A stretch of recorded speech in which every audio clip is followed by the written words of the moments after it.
करते हैं। हम संप्रदान कारक पढ़ रहे थे।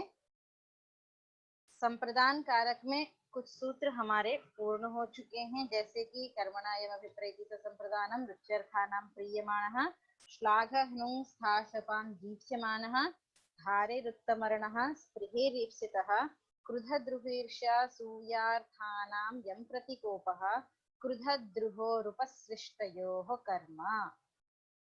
ये सूत्र हमारे संप्रदान संज्ञा के पूर्ण हो चुके हैं। इसके आगे हम आज के सत्र में आगे बढ़ेंगे। राधीक्ष्योर यस्य विप्रश्नः, संप्रदान संज्ञा का ही विधान करने वाला सूत्र है। राधीक्ष्योर यस्य विप्रश्नः, ठीक है। सूत्रस्य अर्थः कः? सिद्धान्तकौमुद्यां पश्यन्तु। सूत्र का अर्थ कह रहे हैं एतयोः कारकं संप्रदानं स्यात्। मतलब राध धातु और ईक्ष धातु, इन दोनों का जो कारक है, राध धातु और ईक्ष धातु के प्रयोग में जो कारक है, इस कारक की संप्रदान संज्ञा हो जाती है। प्रकाश कुमार झा, आपसे निवेदन है कि आप अपना स्पीकर ऑफ करें।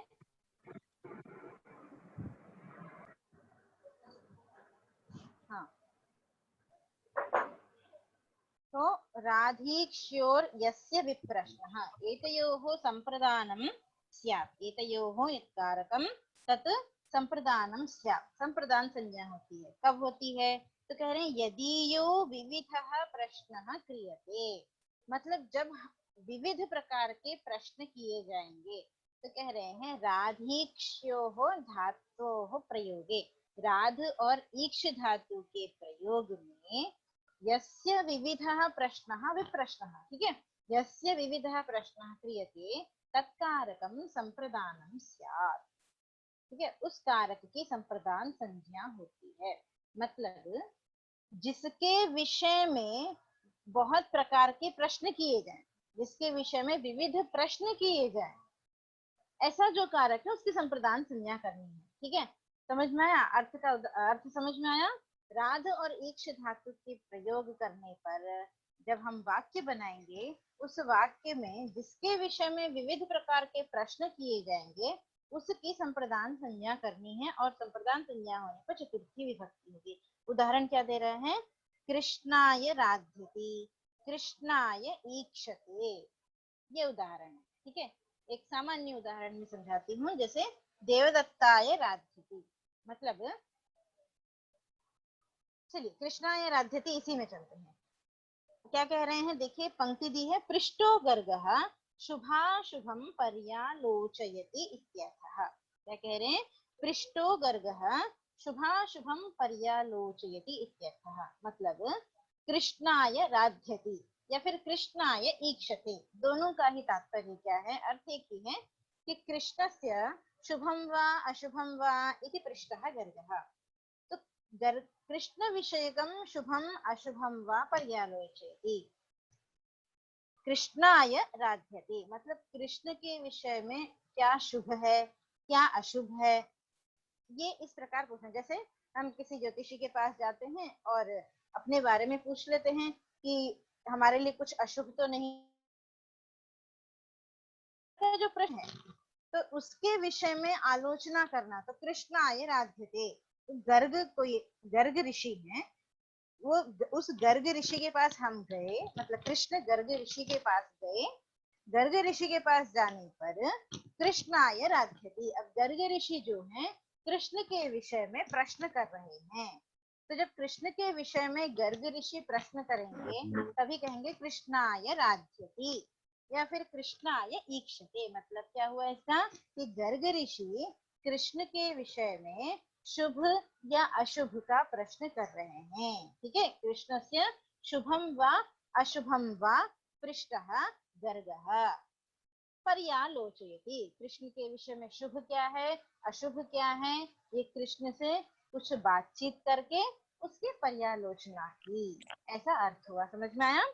तो कृष्णाय राध्यति मतलब कृष्ण के विषय में शुभ या अशुभ की चिंता कर रहे हैं। ठीक है, चिंता करते हुए कुछ प्रश्न पूछ रहे हैं। विविधः प्रश्नः विप्रश्नः, मतलब इसका शुभ होगा, आगे इस महीने में इसके लिए शुभ होगा या अशुभ होगा, यह जानने के लिए आलोचना करते हुए कृष्ण से प्रश्न कर रहे हैं।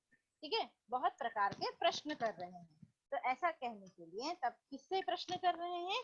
कृष्ण से कर रहे हैं। तो यदि यह प्रश्न विविधः प्रश्न, मतलब जिससे विविध प्रकार के, जिसके विषय में विविध प्रकार के प्रश्न किए जाए। अब जैसे कृष्ण के विषय में कृष्ण के पिता से कृष्ण के पिता से किसी ज्योतिषी ने प्रश्न किया, गर्ग ने कृष्ण के विषय में कृष्ण के पिता से प्रश्न किया, या माइक ऑफ कीजिए। हाँ, जिसके विषय में प्रश्न करेंगे। ठीक है, अब जैसे मेरे विषय में प्रश्न किया, ठीक है, किसी छात्र ने मेरे विषय में प्रश्न किया किसी अन्य छात्र से। ठीक है, दो छात्र आपस में बातचीत कर रहे हैं और एक छात्र ने दूसरे छात्र से मेरे विषय में प्रश्न किया। जिसके विषय में प्रश्न करेंगे आप, उसमें उसकी संप्रदान संज्ञा करनी है। ठीक है, जिसके विषय में प्रश्न होगा, समझ में आया? कि जिसके विषय में प्रश्न करेंगे उसकी संप्रदान संज्ञा करनी है। तो यहाँ कृष्ण के शुभ और अशुभ की चिंता करते हुए कृष्ण के विषय में प्रश्न है, इसलिए कृष्णाय राध्यते। इसी प्रकार कृष्णाय ईक्षते। ठीक है, समझ में आया? तो इस प्रकार कृष्ण की संप्रदान संज्ञा हो गई। ठीक है, पृष्ठो गर्गः शुभाशुभम पर्यालोचयति इत्यर्थः। इस प्रकार आपका यह सूत्र इतना ही कहता है कि राधेक्ष्योः यस्य विप्रश्नः, यस्य विप्रश्नः, यस्य विविधः प्रश्नः। राध और ईक्ष धातु के प्रयोग में जिसके विषय में विविध प्रकार के प्रश्न किए जाएं, तत्कारकम संप्रदानम स्यात्, उस कारक की संप्रदान संज्ञा हो जाती है। ठीक है, आगे चलिए, आगे के सूत्र चलते हैं। आगे का सूत्र दिया है प्रत्यांघ्याम श्रुवः पूर्वस्य कर्ता। क्या सूत्र है, बोलिए? प्रत्यांघ्याम श्रुवः पूर्वस्य कर्ता। ठीक है, इशिका सूत्र बोलो एक बार।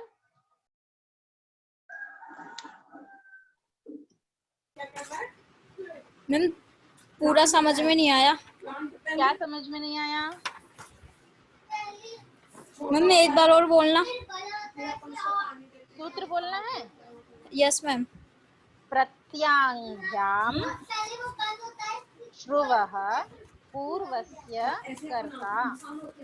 Yes ma'am. बोलो। प्रत्यांभ्याम श्रुवः पूर्वस्य कर्ता। हाँ, ठीक है, तो प्रत्यांघ्याम श्रुवः पूर्वस्य कर्ता। ठीक है, यस। सूत्र का अर्थ देखो। आभ्याम परस्य शृणोतेर्योगे पूर्वस्य प्रवर्तनारूपस्य व्यापारस्य कर्ता संप्रदानम स्यात्। ठीक है, आभ्याम परस्य, आभ्याम परस्य मतलब प्रति और आंग, ये दो उपसर्ग हैं। ठीक है, प्रति और आंग, इन दो उपसर्ग पूर्वक जब श्रु धातु का प्रयोग होगा तब प्रति श्रु आंग श्रु, इस प्रकार श्रु धातु के प्रयोग में पूर्वस्य कर्ता, मतलब पूर्व में जो कर्ता था उस कर्ता की अब इस समय संप्रदान संज्ञा हो जाएगी। फिर से हम सूत्र का अर्थ समझेंगे। प्रत्यांग पूर्वस्य, आभ्याम पूर्वस्य मतलब प्रति आंग पूर्वस्य शृणोतेः प्रयोगे, मतलब प्रति आंग पूर्वक श्रु धातु के प्रयोग में पूर्वस्य प्रवर्तनारूपस्य व्यापारस्य कर्ता, मतलब क्या कह रहे हैं, पहले जो करता था, पूर्व से यह करता, पूर्व में जो करता था अभी उसकी हमें संप्रदान संज्ञा करनी है। जैसे उदाहरण हम समझते हैं, जैसे देवदत्त यज्ञदत्तः देवदत्ताय गाम प्रतिशृणोति, ऐसा एक सामान्य उदाहरण ले लीजिए आप। ठीक है,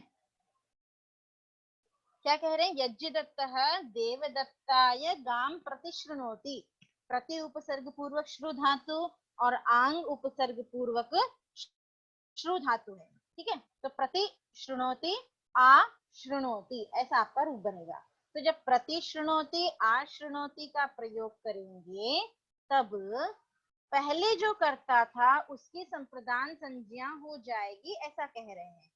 तो यज्ञदत्तः देवदत्ताय गाम प्रतिशृणोति, यहाँ क्या उदाहरण दिया आपका, विप्राय गाम प्रतिशृणोति या फिर आश्रृणोति। क्या कह रहे हैं, विप्रेण मह्यम देहि इति प्रवर्तितस् तत्प्रतिजानीते इत्यर्थः। पंक्ति दी है वहां सिद्धांत कौमुदी में, देखो, विप्रेण मह्यम देहि इति प्रवर्तितस् तत्प्रतिजानीते इत्यर्थः।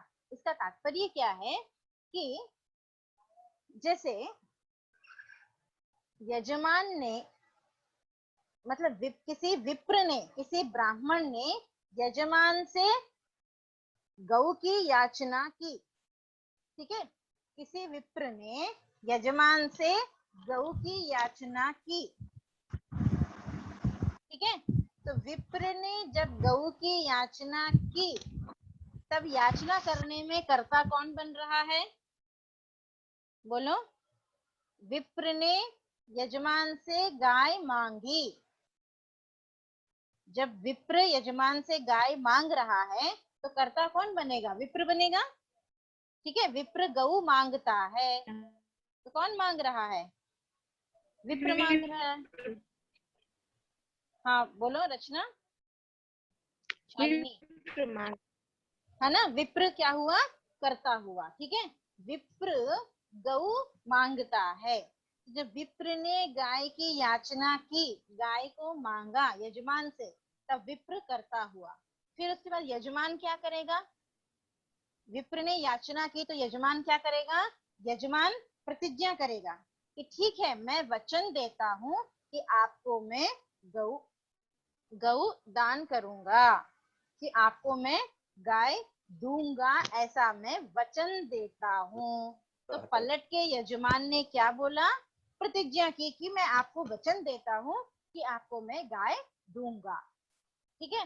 तो यहाँ पे विप्र पहले करता था, उसके बाद क्या हुआ, जब यजमानः विप्राय गाम प्रतिशृणोति, पहले तो क्या कहा, विप्रः गाम याचते, विप्रः गाम याचते, गाय की याचना कर रहे हैं, ठीक है। तो विप्र यहाँ पे कर्ता बन रहा है, लेकिन जब यजमान ने फिर क्या किया, प्रतिज्ञा की कि मैं आपको वचन देता हूँ कि विप्र को मैं गाय दे दूंगा, ऐसे जब प्रतिज्ञा की तो वाक्य क्या बना कि यजमानः विप्राय गाम प्रतिशृणोति, मतलब यजमान ने गाय देने की प्रतिज्ञा की, वचन दिया, किसको, विप्र को, विप्र को वचन दिया, यजमान ने विप्र को गाय का वचन दे दिया, मतलब गौ दान करने का वचन दे दिया, ठीक है, समझ में आया। तो अब जब विप्र को वचन दिया, किसने, यजमान ने, तो जब वचन दिया उस समय कर्ता कौन बन रहा है, यजमान बन रहा है, समझ में आ रहा है ना। विप्र को जब वचन दिया गया तब कर्ता, किसने वचन दिया, यजमान ने वचन दिया, ठीक है। जब यजमान ने वचन दिया उस समय कर्ता यजमान बन रहा है, न कि विप्र बन रहा है। लेकिन जब विप्र मांगी किसने, अरे गौ की याचना किसने की, विप्र ने।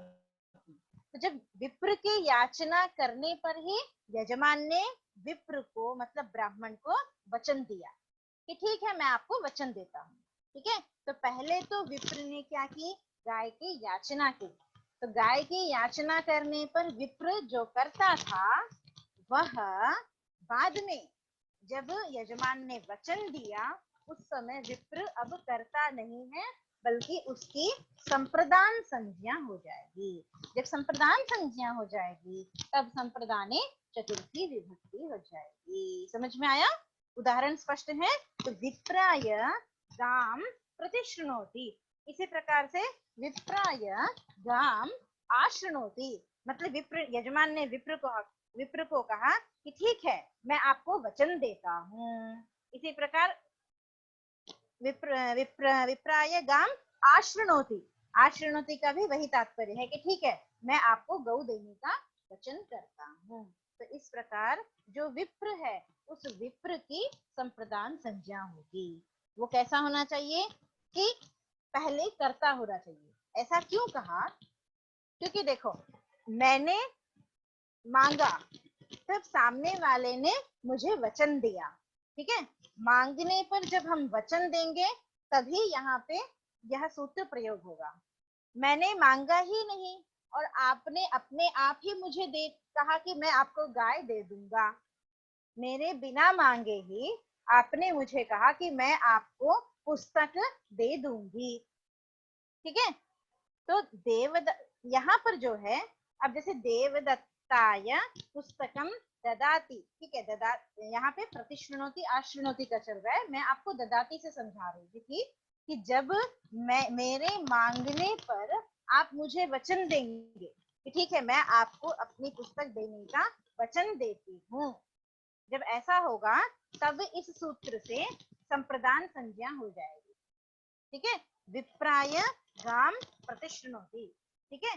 जैसे मेरे मित्र ने मुझे वचन दिया कि वह मुझे अपनी पुस्तक दे देगा, ठीक है। तो मित्रम मह्यम पुस्तकम प्रतिश्रुणोति, आश्रुणोति मतलब जिसको हम वचन देंगे, जैसे मुझे वचन दिया गया तो मुझ में संप्रदान संज्ञा हो जाएगी। विप्र को वचन दिया तो विप्र में संप्रदान संज्ञा हो जाएगी, ठीक है। ठीक है, समझ में आया सूत्र? प्रत्यांग्याम श्रुवः पूर्वस्य कर्ता विप्रेण मह्यम देहि इति प्रवर्तितः तत्प्रतिजानीते। सिद्धांत कौमुदी में देखिए पंक्ति दी है, विप्रेण मह्यम देहि, मतलब जब विप्र ने कहा कि मुझे दे दीजिए, यह गाय मुझे दे दीजिए, जब इस प्रकार विप्र ने याचना की तब प्रतिजानीते, प्रतिजानीते मतलब प्रतिज्ञा करना, ठीक है, वचन देना। प्रतिजानीते मतलब वचन देना, प्रतिज्ञा करना। तब यजमान ने क्या किया? वचन दिया। क्या वचन दिया? कि मैं आपको गाय दे दूंगा। तो इसको कहने के लिए, इसी अर्थ को कहने के लिए क्या कहा? विप्राय गाम प्रतिश्रुणोति, मतलब यजमान ने विप्र को गाय देने का वचन दिया। वादा करना जिसको बोलते हैं, वचन देना मतलब वादा करना, ठीक है। समझ में आया? तो इस प्रकार यहाँ विप्र की संप्रदान संज्ञा हो जाएगी प्रति श्रु धातु के प्रयोग में, आंग पूर्वक श्रु धातु के प्रयोग में, ठीक है। तो प्रतिश्रुणोति और आश्रणोति, इस प्रकार आपका प्रयोग बन जाएगा, ठीक है। आगे चलें अब। किसी को मैडम, हाँ बोलो। श्रु श्रवणे धातु है, हाँ तो श्रु श्रवणे धातु से श्रेणोति बनता है रूप, तो हाँ वो तो सुनना के अर्थ में हुआ। हाँ बिल्कुल। यहाँ यहाँ पे तो वो विप्राय गाम प्रतिश्रेणोति में, यहाँ पे वो वचन दे रहा है, न कि सुन रहा है। तो यहाँ पे ये श्रेणोति धातु क्यों हुआ? नहीं देखो, एक धातु के कई अर्थ होते हैं, पहले भी मैंने बताया था आपको। जी। एक धातु के कई अर्थ होते हैं, ठीक है। अब वो अर्थ कैसे पता चलते हैं कि तो अलग अलग उपसर्गों के युक्त होने पर, उपसर्गात् धात्वर्थः बलात् अन्यत्र नीयते, ठीक है। तो जब धातुओं में उपसर्ग का योग होता है, संबंध होता है, तो उन धातुओं के अर्थ भिन्न हो जाते हैं, ठीक है।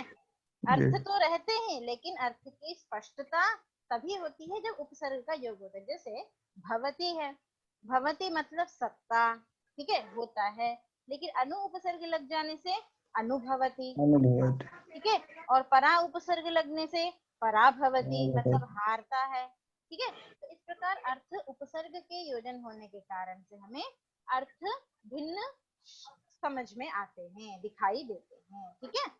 तो इस कारण से श्रृणोति का अर्थ तो हो जाएगा सुनता है, लेकिन जब प्रति और आंग उपसर्ग युक्त श्रु धातु का प्रयोग होगा तब प्रतिश्रुणोति मतलब आश्रणोति मतलब कि वचन देता है, ठीक है। अहम प्रतिश्रुणोमि, मतलब कि मैं वचन देता दे हूँ। अहम आश्रणोमि मतलब कि मैं वचन देता हूँ, ऐसा अर्थ वहां पे उस प्रति और आंग स्पष्ट हो गया। हाँ स्पष्ट हो गया। तो प्रति जी। और आंग उपसर्ग पूर्वक श्रु धातु का यह अर्थ हो जाएगा। ठीक है, तो आगे चलें फिर। और किसी को कुछ प्रश्न जिज्ञासा, नहीं तो आगे बढ़ते हैं। ठीक है, चलिए आगे क्या सूत्र है? अनुप्रतिगृणश्च। क्या सूत्र है? अनुप्रतिगृणश्च। शालिनी सूत्र बोलो एक बार। अनुप्रतिगृणश्च। हाँ ठीक है, स्पष्ट है सबको? अनुप्रतिगृणश्च, इसका अर्थ क्या दिया है पहले देखो, अर्थ और फिर उदाहरण। आभ्याम शृणोतेः कारकं पूर्व व्यापारस्य कर्तृभूतम् उक्त संज्ञं स्यात्। ठीक है, आभ्याम मतलब अनु प्रति, अनु और प्रति उपसर्ग पूर्वक जो गृह धातु है, गृणाते है कारकम, गृह धातु का जो कारक बनेगा उस कारक की, यहाँ पे देखो यहाँ क्या हो रहा है इस सूत्र में, ऊपर के सूत्र से, मतलब पहले जो हमने पढ़ा है सूत्र कौन सा, प्रत्यांभ्याम श्रुवः पूर्वस्य कर्ता, यह जो हमने सूत्र पढ़ा है इस सूत्र से पूर्वस्य कर्ता इसकी अनुवृत्ति आ जाएगी। ठीक है, पूर्वस्य कर्ता इसकी अनुवृत्ति लेंगे। तो इस सूत्र का अर्थ क्या बनेगा? आभ्याम गृणाते कारक मतलब अनु प्रति, इन उपसर्ग पूर्वक जब गृणाति धातु का प्रयोग होगा तब फिर से पूर्व से कर्ता मतलब जो पहले कर्ता बन रहा था उसकी संप्रदान संज्ञा हो जाएगी। ठीक है, उदाहरण क्या कहा? होत्रे अनुगृह्णाति, पोत्रे अनुगृह्णाति, ऐसा उदाहरण दिया है। ठीक है, तात्पर्य क्या है यहाँ पे हम समझते हैं। देखो कि अनुपूर्वस्य प्रतिपूर्वस्य च गृणातेः धातोः प्रयोगे पूर्वस्य कर्तायः तत्कारकं संप्रदान संज्ञं भवति। ये तो अर्थ स्पष्ट हुआ। स्पष्ट हुआ अर्थ? अर्थ सभी को स्पष्ट है कि अनु और प्रति उपसर्ग पूर्वक गृणाते धातु होगी तब पहले जो कर्ता बन रहा था उसकी संप्रदान संज्ञा हो जाएगी, जैसे कि हम पहले कर रहे थे विप्राय गाम प्रतिष्ठिनोति में। यहाँ पर क्या हो गया कि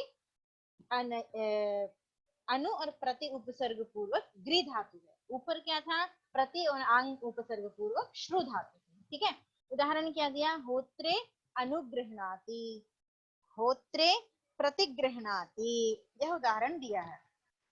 आगे देखिए पंक्ति है सिद्धांत कौमुदी में, होता प्रथमं शंसति तम अध्वर्युः प्रोत्साहयति इत्यर्थः। यज्ञ यागादि प्रक्रियाओं में होता, अध्वर्यु, उद्गाता, ब्रह्मा, ये 4 पद होते हैं। ठीक है, पता है आपको? होता, अध्वर्यु, उद्गाता और ब्रह्मा, ये चारों एक एक वेद के प्रतीक होते हैं। ठीक है, ठीक है ना? तो जब होता प्रथमम शंसति, हाँ बोलो आकाश, किसी को कुछ कहना है? नहीं तो फिर अपना नहीं माइक, मैम। हाँ माइक म्यूट कर लीजिए। हाँ, तो कह रहे हैं होता प्रथम, क्या कहा? होत्रे अनुगृह्णाति और होत्रे प्रतिगृह्णाति। ठीक है, तो होता प्रथम, होत्रे, होत्रे अनुगृह्णाति का तात्पर्य क्या है कि होता प्रथमम शंसति। ठीक है, मतलब होता को प्रोत्साहित करने के लिए अध्वर्यु जो है तम अध्वर्यु प्रोत्साहित। ठीक है, मतलब पहले होता ने मंत्र का उच्चारण किया, जब पहले होता ने मंत्र का उच्चारण किया तब बाद में फिर क्या हुआ कि हाँ ठीक है बोलो बोलो, मतलब अनुगर प्रतिगर ऐसा कहते हुए अध्वर्यु ने और उसको प्रोत्साहित किया। किसको? होता को। ठीक है, अध्वर्यु, होता, ब्रह्मा, उद्गाता, 4 होते हैं। ठीक है, जब होता प्रथमम शंसति, होता ने पहले मंत्र का उच्चारण किया और होता को और प्रोत्साहित करने के लिए होता मंत्र का उच्चारण करता है। ठीक है, यहाँ पे उच्चारण करता है कौन? होता। कर्ता कौन बन रहा है? होता कर्ता बन रहा है। मंत्र के उच्चारण में होता कर्ता बन रहा है, लेकिन मंत्र एक बार उच्चारण करने के बाद फिर अध्वर्यु ने क्या किया कि हाँ हाँ बहुत अच्छा, अनुगर प्रतिगर ये शब्द होते हैं वहां याग में। अनुगर प्रतिगर मतलब बहुत अच्छा, और आगे और उच्चारण करो और उच्चारण करो, ऐसा अध्वर्यु ने होता का उत्साह वर्धन किया।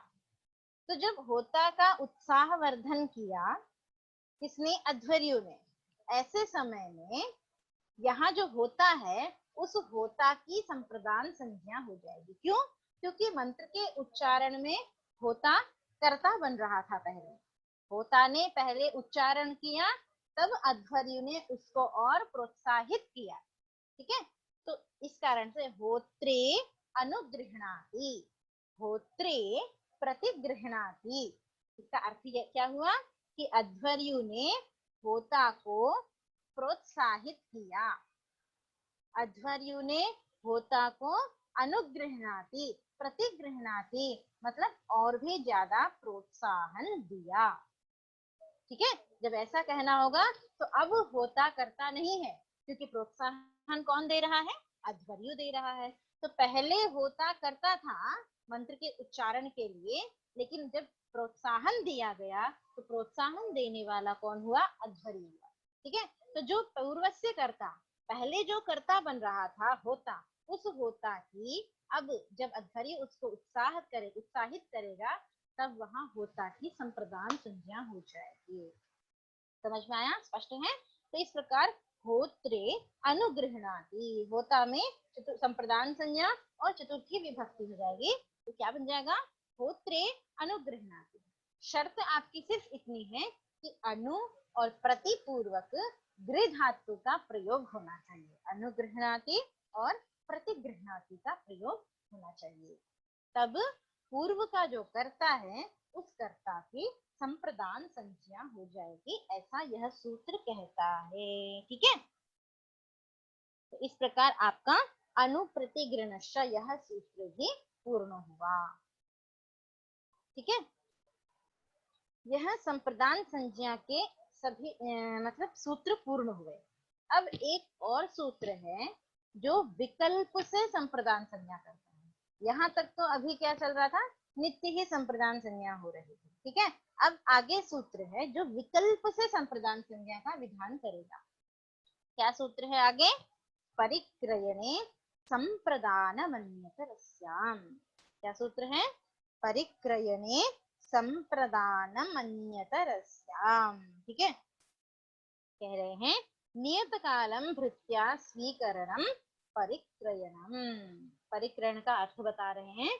नियत कालम भृत्या स्वीकरणम परिक्रयणम तस्मिन् साधकतमं कारकं संप्रदान संज्ञम वा स्यात्। आपने करण कारक पढ़ लिया है ना, डॉक्टर साधना शर्मा मैडम ने पढ़ाया है। ठीक है, साधकतमं करणम है ना, क्रिया सिद्धौ यत् प्रकृष्टोपकारकं भवति, है ना, जो अत्यंत सहायक बनता है क्रिया को सिद्ध करने में, जो अत्यधिक सहायक बनता है उसकी करण संज्ञा होती है। ठीक है, तो उस करण संज्ञा के प्रकरण में ही यह सूत्र है। क्या? परिक्रयणे संप्रदानमन्यतरस्याम।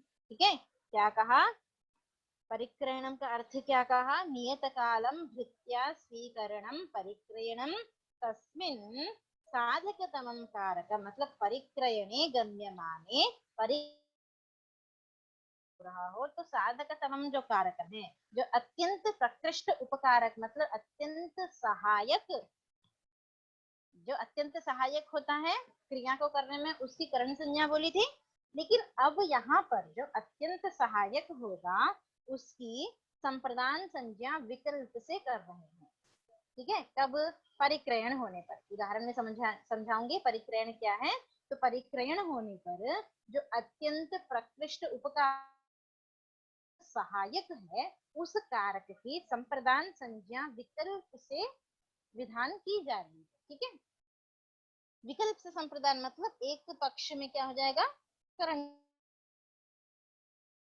से करण संज्ञा हो जाएगी और एक पक्ष में संप्रदान संज्ञा। ठीक है, उदाहरण क्या दे रहे हैं? शतेन शताय वा परिक्रीतः। ठीक है, शतेन शताय वा परिक्रीतः। इसका कह रहे हैं तात्पर्य क्या है, किसी ने, कोई भृत्य है, कोई नौकर है, नौकर नहीं सामान्य कोई कोई पुरुष ले लीजिए, कोई पुरुष है, उसने मेरे से 100 रुपए लिए। ठीक है, उसने मेरे से 100 रुपए लिए उधार के रूप में, लेकिन वो मुझे अब 100 रुपए एक निश्चित समय पूर्ण होने के बाद, जैसे मैंने लोन लिया और लोन, बैंक से लोन लिया 2 महीने के लिए, ठीक है, 2 महीने पूरे हो गए, अब मुझे उस लोन को रिटर्न करना है।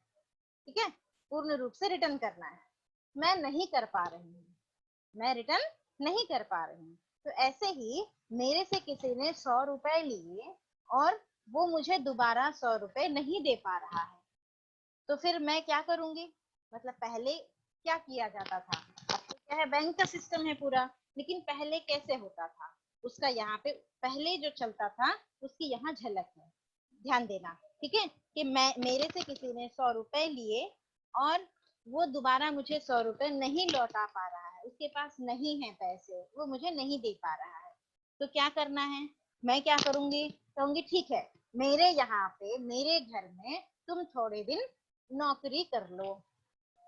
ठीक है, मेरे घर में नौकरी कर लो, मैं तुम्हें 200 रुपए दे दूंगी, उसमें से तुम मुझे 100 रुपए दे देना। ठीक है, महीने के मैं तुम्हें 200 रुपए दे दूंगी, तो तुम उसमें से हर महीने 100 रुपए दे देना।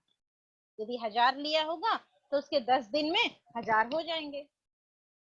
ठीक है, 100 रुपए उसका खर्चा भी होगा, तो मैं तो उसको 200 दे रही हूँ ना, तो 100 इकट्ठा करके उसके उसके पास 10 दिन के अंदर 1000 रुपए हो जाएंगे। ठीक है, तो इसी प्रक्रिया को कहा परिक्रयणम।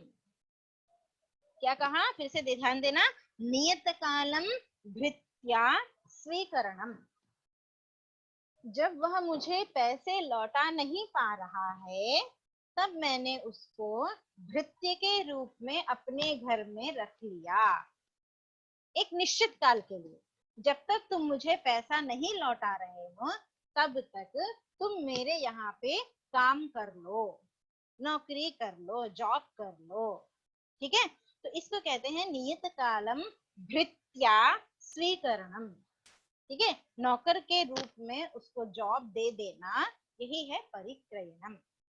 ठीक है, तो ऐसा जब अर्थ हमें कहना होगा, तो परिक्रयणे तस्मिन् साधकतमं कारकम, तो उसको जॉब पे रखने के लिए जो अत्यंत सहायक बन रहा है, क्या सहायक बन रहा है, पैसे, उसको 200 रुपए मिलेंगे या 100 रुपए मिलेंगे, तो ये क्या है, अत्यंत सहायक बन रहा है। तो अत्यंतम जो साधकतम है, सहायक सहायभूत है, उस कारक की संप्रदान संज्ञा विकल्प से हो जाएगी। समझ में आया, अब उदाहरण देखो, समझ में आएगा, शतेन परिक्रीतः या फिर शतायवा परिक्रीतः, या तो तुम शतेन परिक्रीतः, जब संप्रदान संज्ञा नहीं होगी तब क्या हो जाएगा, करण संज्ञा हो जाएगी, साधकतमं करणम, करण होकर के तृतीया विभक्ति हो जाएगी। ठीक है, तो शतेन परिक्रीतः बन जाएगा, और जब संप्रदान संज्ञा हो जाएगी, किस सूत्र से, परिक्रयणे संप्रदान मन्यतरस्याम, किस सूत्र से संप्रदान संज्ञा होगी, बोलो भारतेंदु। परिक्रयणे संप्रदानमन्यतरस्याम्। हाँ शालिनी, ठीक है ना, तो परिक्रयणे संप्रदान मन्यतरस्याम, इस सूत्र से जब संप्रदान संज्ञा हो जाएगी तब क्या होगा, कि चतुर्थी विभक्ति हो जाएगी, तो शताय परिक्रीतः।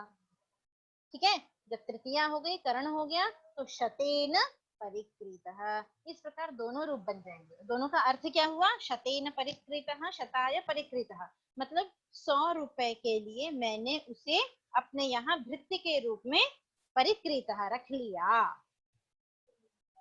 समझ में आया, ठीक है, तो परिक्रयणे संप्रदानम अन्यतरस्याम, विकल्प से संप्रदान संज्ञा हो जाएगी। समझ में आया सूत्र? किसी को कोई संदेह है?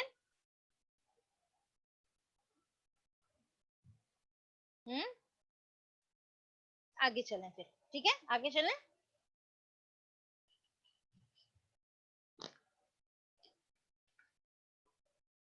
किसी को कुछ पूछना है? आगे चलते हैं, चलो आगे चलते हैं, ठीक है।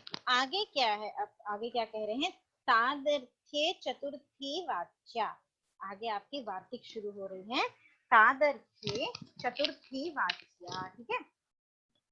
तादर्थ्ये तस्मै इदं तदर्थम, तस्मै इदं तदर्थम, तदर्थस्य भावः तादर्थ्यम, ठीक है।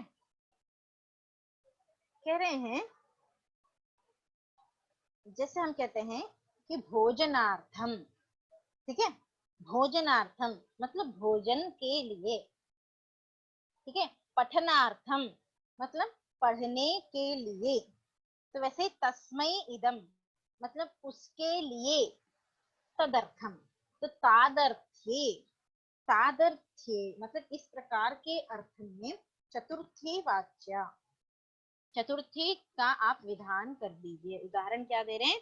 मुक्तये हरिम भजति, क्या दे रहे हैं? मुक्तये हरिम भजति, ठीक है। मतलब मुक्ति के लिए हरि का भजन करता है, ठीक है। तो मुक्ति के लिए, मुक्त्यर्थम है ना, तादर्थ्यम मतलब मुक्त्यर्थम, मुक्ति के लिए हरि का भजन करता है। तो तादर्थ्ये जहाँ पे तस्मै इदम मतलब उसके लिए ऐसा अर्थ जहाँ आ रहा है उसमें चतुर्थी विभक्ति हो जानी चाहिए, चतुर्थी विभक्ति का विधान करना चाहिए। तो मुक्ति के लिए हरि का भजन कर रहा है, इसलिए मुक्ति इसमें चतुर्थी हो गई। तो मुक्तये हरिम भजति, ऐसा उदाहरण बन जाएगा, ठीक है। मुक्त्यर्थम हरिम भजति ऐसा अर्थ हो गया, ठीक है। आगे चलें, वार्तिक समझ में आई? तादर्थ्ये चतुर्थी वाच्या, ठीक है। चलो आगे कह रहे हैं क्लृपि संपद्यमाने च, ठीक है। क्लृपि संपद्यमाने च, क्लृपि धातु का प्रयोग होने पर, जब क्लृप धातु का प्रयोग होगा तब संपद्यमाने अर्थे गम्यमाने, संपद्यमान अर्थ गम्यमान होगा, तब भी चतुर्थी कह दीजिए। संपद्यमान क्या होता है? तो कह रहे हैं कि विकारात्मना उत्पत्ति परिणाम इति अर्थः। जैसे दूध है, दूध को क्या करते हैं हम? जब उसमें थोड़ी सी दही डाल देते हैं तो पूरा दूध क्या हो जाता है? दही बन जाता है सुबह तक, ठीक है। तो दूध का विकार हो गया दही, है ना, दूध से दही बन गया। तो यही क्या है? विकार है, दूध का परिणाम है, ठीक है। परिणमते, ये दूध दुग्धम दधि रूपेण परिणमते, दूध दधि के रूप में परिणत हो गया, ठीक है। इसको कहते हैं विकार मतलब परिणाम। तो जब संपद्यमाने परिणाम अर्थ में इस प्रकार जब परिणाम मतलब विकार हो रहा होगा तब क्लृप धातु का प्रयोग होने पर चतुर्थी होती है। उदाहरण से समझ में आएगा, भक्ति ही ज्ञानाय कल्पते, भक्ति ही ज्ञानाय कल्पते, भक्ति करने से ज्ञान की उत्पत्ति हो जाती है। हम हरि की भक्ति कर रहे हैं तब ज्ञान की उत्पत्ति हो जाती है, भक्ति जो है ज्ञान के रूप में परिणत हो जाती है। आप गुरु की भक्ति करेंगे, भक्ति मतलब भज सेवायाम, आप गुरु की सेवा करेंगे तो अवश्य ही गुरु आपको ज्ञान प्रदान करेगा, ठीक है। आप गुरु के सानिध्य में, गुरु के संपर्क में रहेंगे तो आपको अवश्य ही कुछ ना कुछ नया ज्ञान प्राप्त होता रहेगा। तो जो भक्ति है वो भक्ति किस रूप में परिणाम ले रही है? तो कहा ज्ञान रूप में परिणत हो रही है, ठीक है। आपकी भक्ति से आपको क्या मिल रहा है? तो ज्ञान मिल रहा है, ठीक है। तो जो भक्ति थी वो आपके पास आकर जो आपने भक्ति की वो परिणाम रूप में, विकार रूप में आपको ज्ञान प्राप्त करा रही है। तो भक्ति जो है ज्ञानाय कल्पते, भक्ति ज्ञान को सिद्ध कर रही है। समझ में आया? समझ में आया? भक्ति ही ज्ञानाय कल्पते। तो जो विकार हो रहा है, जैसे दूध दधी रूप में परिणत हो रहा है, दधी उसका विकार बन रहा है, इस प्रकार भक्ति का विकार क्या बन रहा है? ज्ञान भक्ति का विकार बन रहा है। तो संपद्यमाने अर्थे, तो जो जो विकार बन रहा है उसमें चतुर्थी करनी है। तो भक्ति का विकार क्या बन रहा है? ज्ञान बन रहा है। भक्ति की तो हमें दोबारा उसके बदले में ज्ञान मिल रहा है। ठीक है। तो जो विकार बन रहा है उसमें चतुर्थी हो जाएगी। तो इस प्रकार भक्ति ही ज्ञानाय कल्पते, ज्ञानाय में चतुर्थी विभक्ति हो गई। ठीक है। ठीक है, आगे चलें। कल्पते का मतलब वही संपद्यते, भक्ति जो है ज्ञान ज्ञान रूप में संपन्न हो रही है, सिद्ध हो रही है, उसी को कल्पते स्पष्ट रूप में संपद्यते ऐसा कह दिया। ठीक है, चलो आगे चलते हैं। आगे चले। ये किसी को कुछ डाउट है, पूछना है? चलो हाँ बोलो, किसी को कुछ कहना है? मैडम यहाँ पे आपने बताया जो मुक्तये हरिम भजति, हाँ इससे पहले जो हम धारे रुत्तमर्णा पढ़े हुए थे वहां पे भी तो मोक्ष था, और यहाँ भी मुक्त, मुक्त और मोक्ष का तो अर्थ एक ही है। हाँ तो वहां पे जब इसका ये कर ही दिया भक्ताय धारयति मोक्षम हरि, हाँ, तो यहाँ कहना जरूरी तो था नहीं। भक्ताय मोक्षम, धारयति हाँ मोक्षम हरि, हाँ और यहाँ पे मुक्त है, यहाँ पे मोक्ष, मोक्ष और मुक्त में तो अंतर है नहीं, क्योंकि मोक्ष, मुक्त, मोक्ष और मुक्त तो एक ही हुआ। हाँ तो फिर यहाँ पे ये चतुर्थी विभक्ति कर दिया है मुक्तये, और वहां पे भक्ताय में किया, भक्ति में। नहीं तो तो आप पूछना क्या चाह रहे हैं? तो वहां पे जब इसका पाठ हो ही गया, फिर यहाँ पे इसके साथ चतुर्थी विभक्ति क्यों कर दिया? वहां पे क्या कह रहे थे? धारयति धातु का प्रयोग होगा तब विधान किया था। जी जी। ठीक है, तो धारयति मतलब ध्री धातु जब निजंत होगी तब वहां पे संप्रदान कारक किया और चतुर्थी की। लेकिन जी जब हमें ये कहना है, मतलब वहां अर्थ क्या हो रहा था? भक्ताय मोक्षम धारयति हरि, है हरि, ना? है जी ना? जी, तो भक्त को मोक्ष प्रदान कर रहा है हरि। हरि, ठीक है, हरि जी भक्त को मोक्ष प्रदान करता है। हो रहा है कि मुक्ति के लिए भक्त हरि का भजन कर रहा है। वहां तो भजन करने के बाद अब हरि जो है, हरि भक्त को मोक्ष प्रदान कर रहा है, ये अर्थ है।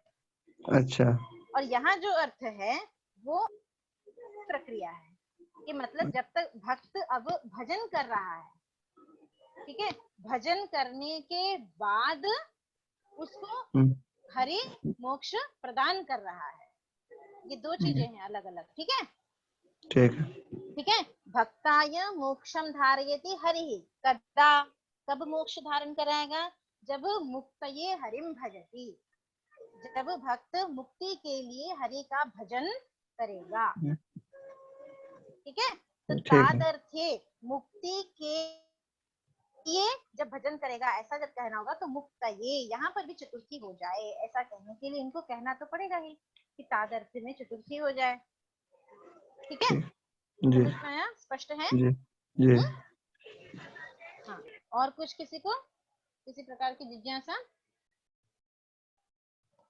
चलो तो आगे चलते हैं। आगे आपकी क्या वार्तिक है? उत्पातेन ज्ञापिते च, क्या वार्तिक है? उत्पातेन ज्ञापिते च। यहाँ क्या कह रहे हैं कि उत्पात, उत्पात के द्वारा जब कुछ ज्ञापन हो रहा हो, उत्पात का अर्थ क्या किया है इन्होंने? तो कह रहे हैं उत्पाद का अर्थ है कि किसी भूत का विकार, अशुभ सूचक आकस्मिक भूत विकार उत्पाद। ठीक है, अशुभ सूचक, अशुभ को सूचित करने वाला जब प्रकृति का कुछ विकार हो रहा हो, जैसे जोर जोर से बिजली चमकने लगी, बिन मौसम बारिश होने लगी, तो हम क्या कहते हैं, कुछ तो गलत होने वाला है। ये बिन मौसम बारिश गिर रही है, कुछ तो गलत होने वाला है। ठीक है, तो अशुभ की सूचना देते हुए जब प्रकृति का विकार हो रहा हो, तब वहां पर भी उत्पातेन ज्ञापिते, जिस प्रकृति के जिस विकार को देख करके, जैसे बारिश को देख करके, बिन मौसम बारिश को देख करके हमें अशुभ होगा ऐसा हमें पता चला। ठीक है, तो जिस विकार को देख करके हमें ऐसे अशुभ की सूचना मिलती है, वहां पर उसमें भी चतुर्थी हो जाएगी। ठीक है, तो जैसे उदाहरण क्या दिया, वाताय कपिला विद्युत। ठीक है, वाताय कपिला विद्युत, आतपाय अतिलोहिनी। कभी कभी आसमान में जब बिजली चमकती है तब ध्यान देना आप लोग कि कभी तो क्या है, बहुत लाल रंग की बिजली चमकती है, कभी पीली रंग की बिजली चमकती है, कभी सफेद बिजली चमकती है। ठीक है, इस प्रकार अलग अलग बिजली के रंग हैं। उन अलग अलग बिजली के रंग को देख करके पता चलता है कि आगे के मौसम में गर्मी ज्यादा पड़ने वाली है, या आंधी आने वाली है, या तेज बारिश होने वाली है, ये पता चल जाता है। तो कह रहे हैं वाताय कपिला विद्युत, जब कपिल वर्ण की बिजली चमक रही है तब पता चलता है कि वाताय मतलब आंधी बहुत तेज आने वाली है। तो वाताय, ठीक है, वात आंधी आने वाली है, उसके लिए कपिल विद्युत मतलब कौन सी बिजली चमके, कपिल वर्ण की बिजली को देख करके हमें किसी प्रकृति के विकार की आशंका हुई। ठीक है, कि बहुत तेज आंधी आने वाली है, ऐसा हमें पता चला। कब पता चला, जब प्रकृति का विकार हमने देखा। प्रकृति का विकार क्या देखा, कि कपिल वर्ण की बिजली देखकर हमें पता चला। तो वाताय, इसमें चतुर्थी हो जाएगी। उत्पातेन ज्ञापिते, किसी उत्पात मतलब प्रकृति के विकार के द्वारा जब हमें ज्ञापन होता है, मतलब अनुमान लगाते हैं हम, तब जिस चीज का हम अनुमान लगा रहे हैं, जैसे आंधी का हम अनुमान लगा रहे हैं, तो उस आंधी मतलब वाताय, वहां चतुर्थी हो जाएगी। ठीक है, समझ में आया। इसी प्रकार कह रहे हैं वाताय कपिला विद्युत, आगे कह रहे हैं आतपाय अतिलोहिनी। अतिलोहिनी मतलब बहुत ही अत्यधिक लाल वर्ण की जब बिजली चमके, तब समझ में क्या आता है कि आगे जो है बहुत तेज गर्मी पड़ने वाली है, धूप बहुत तेज होने वाली है। तो इस प्रकार हमने लाल रंग की बिजली को देख करके धूप का अनुमान लगाया। तो आतपाय, यहाँ चतुर्थी हो गई। ठीक है, पीता वर्षाय विज्ञेयम, हल्की पीली रंग की जब बिजली चमकी तब हम ये अनुमान लगाते हैं कि बारिश होने वाली है। ठीक है, जब बारिश होने वाली होती है तब पीले रंग की बिजली चमकती है। तो इस प्रकार पीता वर्षाय विज्ञेया, तो पीली रंग की बिजली किसका बोध कराती है, किसका अनुमान बताती है, तो वर्षाय। तो वर्षाय में क्या हो गई, चतुर्थी विभक्ति हो गई, पीता वर्षाय विज्ञेया।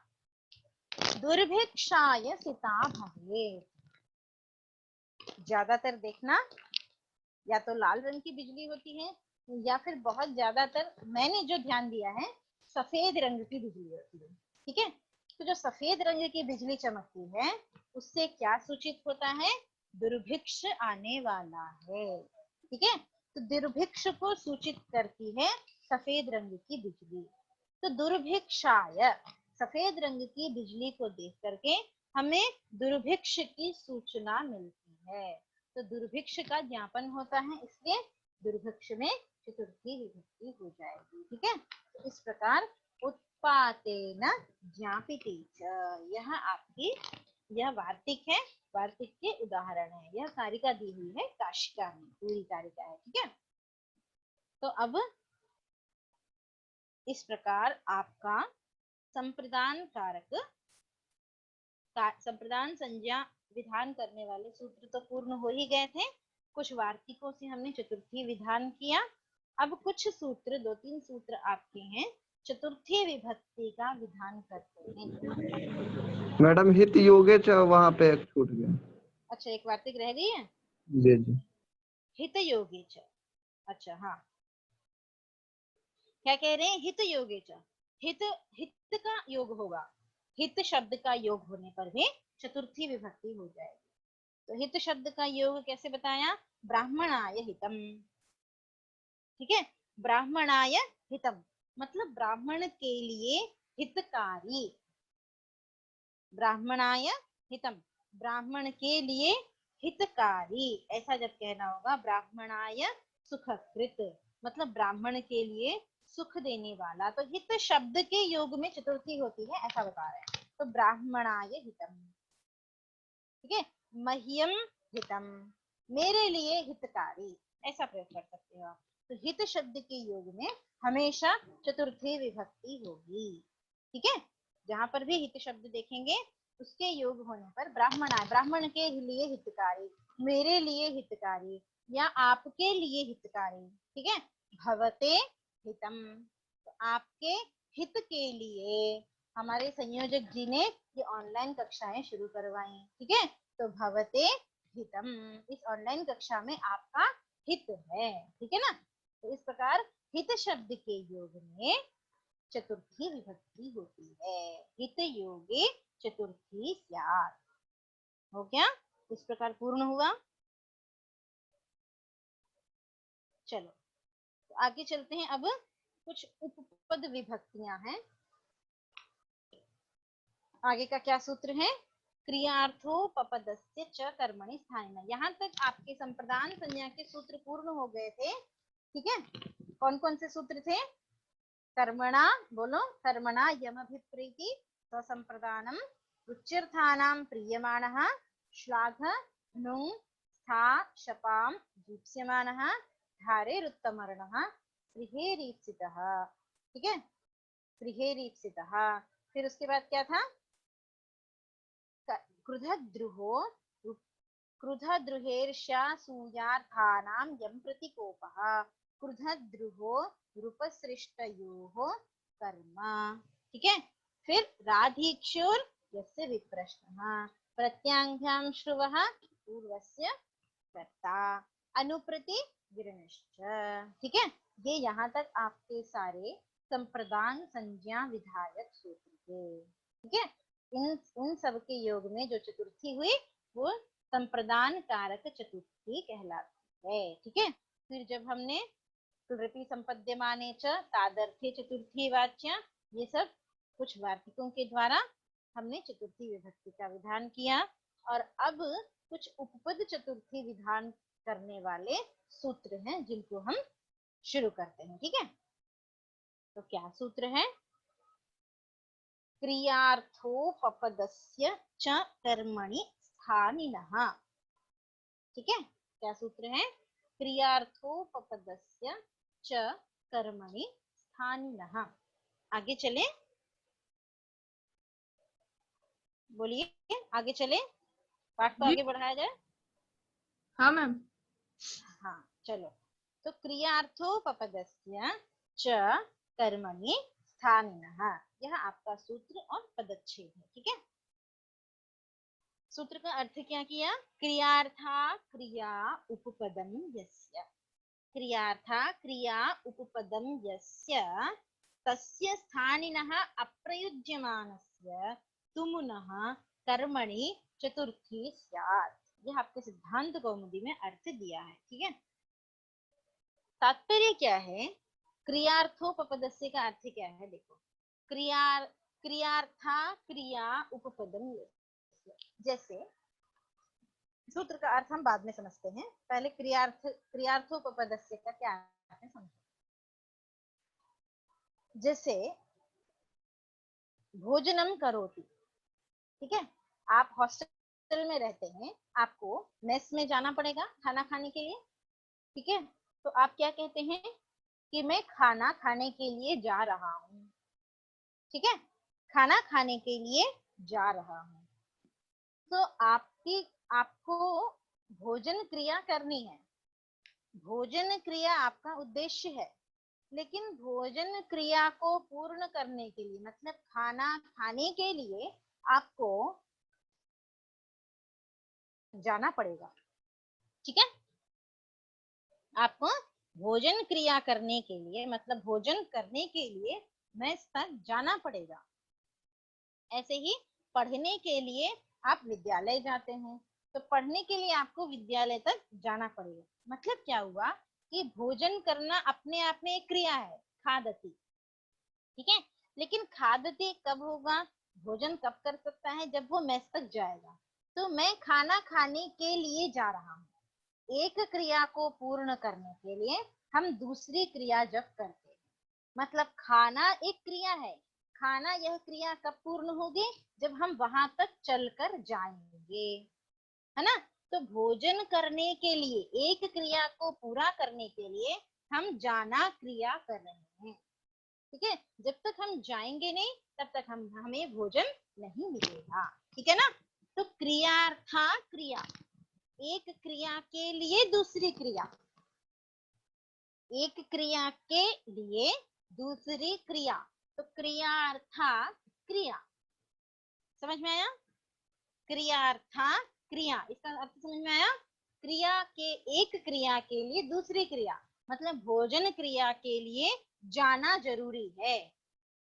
जैसे फिल्म देखने के लिए थिएटर तक आपको जाना पड़ेगा, लेकिन आपका लक्ष्य क्या है, केवल थिएटर तक जा करके लौट आना नहीं है, बल्कि फिल्म देखना आपका लक्ष्य है। तो फिल्म देखना, यह देखना जो क्रिया है, इस क्रिया को पूर्ण करने के लिए आपको थिएटर तक आपको जाना पड़ेगा। ठीक है, तो एक क्रिया, देखना क्रिया पूर्ण करने के लिए आपको जाना जरूरी है। तो क्रियार्था क्रिया मतलब एक क्रिया को करने के लिए दूसरी क्रिया की सहायता लेना। समझ में आया, स्पष्ट है क्रियार्था क्रिया क्या चीज है, या किसी को और भी थोड़ा सा स्पष्ट करना है, ना समझ में आया तो बताओ, नहीं तो फिर आगे चलते हैं। स्पष्ट है सभी को। तो क्रियार्था क्रिया, यह तो होगी क्रियार्था क्रिया। तो ऐसी क्रियार्थ क्रिया मतलब एक क्रिया के लिए जो दूसरी, जैसे खाना खाने के लिए जाने की क्रिया है, तो ऐसी क्रिया उपपद होने पर, और उसका प्रयोग भी नहीं होना चाहिए, मतलब यह मतलब उसका अर्थबोध तो होना चाहिए, लेकिन उस क्रिया का प्रयोग होना चाहिए। ठीक है, समझ में आया, नहीं आया समझाती हूँ। ठीक है, कह रहे हैं अर्थ क्या किया, एक बार अर्थ को देखो, सिद्धांत कौमुदी में जो अर्थ किया है उसको देखो आप लोग। क्या कह रहे हैं, क्रियार्था क्रिया उपपदम यस्य, क्रियार्थ जो क्रिया है, भोजन करने के लिए जो गमन क्रिया है, वह उपपद है जिसके तस्य स्थानिनः अप्रयुज्यमानस्य तुमुनः कर्मणि चतुर्थी स्यात्, उस कर्म में चतुर्थी होती है। ठीक है, क्रिया के लिए क्रिया, खाने क्रिया के लिए गमन क्रिया, देखने की क्रिया के लिए गमन क्रिया, तो ऐसी क्रिया उपपद हो जिसके ऐसे अप्रयुज्यमान धातु के कर्म में अनभेद जो कर्म, उसकी संप्रदान संज्ञा करनी। उदाहरण से समझो और भी जल्दी समझ में आया। जैसे फलेभ्यो याति, उदाहरण क्या दिया है आपका, फलेभ्यो याति, कहाँ जा रहे हो, फल के लिए जा रहा हूं। ठीक है, फलेभ्यो याति मतलब इसका तात्पर्य क्या है कि फल लाने के लिए जा रहा हूं, ये अर्थ हुआ ना, फल के लिए जा रहा हूं, फिल्म के लिए जा रहा हूं, फिल्म के लिए जा रहा हूं मतलब मूवी के लिए जा रहा हूं, मूवी के लिए जा रहा हूं मतलब मूवी देखने के लिए जा रहा हूं। ठीक है, चलचित्राय याति, ऐसा भी प्रयोग कर सकते हो, मूवी के लिए जा रहा हूं, तो चलचित्राय याति, तात्पर्य क्या है इसका कि मूवी के लिए जा रहा हूं मतलब मूवी खरीदने नहीं जा रहा हूं, बल्कि मूवी देखने के लिए जा रहा हूं, यही अर्थ हुआ ना। फल के लिए जा रहा हूं मतलब फल लाने के लिए जा रहा हूँ, ये अर्थ हुआ ना। कहाँ जा रहे हो? मूवी के लिए जा रहा हूँ, ऐसा भी बोलते हो। मूवी देखने के लिए जा रहा हूँ, ऐसा भी बोल सकते हो। तो मूवी के लिए जा रहा हूँ ऐसा कहने पर भी जो आपका मित्र है वो आपका तात्पर्य समझ जाएगा कि ये मूवी देखने के लिए जा रहा है, फल के लिए मार्केट जा रहा हूँ। मतलब जो आपका मित्र है वो समझ जाएगा कि ये फल लाने के लिए जा रहा है। तो लाने के लिए, देखने के लिए, इसका प्रयोग आपको करना नहीं पड़ा, बल्कि सामने वाला अपने आप समझ गया, है ना। समझ में आया? तो देखने के लिए, फलेभ्यो याति, फल के लिए जा रहा हूं, जब ऐसा कहा तो जाने की क्रिया हम क्यों कर रहे हैं? फल लाने के लिए। तो फल लाने के लिए जाना क्रिया हो रही है, तो लाने की क्रिया के लिए जाना क्रिया हो रही है। फल लाने की क्रिया के लिए जाना जरूरी है। जब तक हम मार्केट नहीं जाएंगे तब तक हम फल लेके नहीं आ सकते हैं, ठीक है। तो लाने की क्रिया के लिए जाना जरूरी है। अब जो जाना क्रिया है वो क्या हुई? क्रियार्थ क्रिया हुई। मतलब लाने की क्रिया के लिए जाना क्रिया, एक क्रिया के लिए दूसरी क्रिया। समझ में आया? समझ में आ रहा है? क्रियार्थ क्रिया। क्यों इशिका, समझ में आ रहा है? Yes ma'am. हाँ सुमा, हाँ मैम। समझ में आ रहा है? हाँ मैम। हाँ चलो, शालिनी, रचना, आप लोगों को समझ में आ रहा है? जी मैम। जी हाँ। मैम। आकाश, आकाश, निरूपा, हाँ मैम। समझ में आ रहा है? हाँ मैम।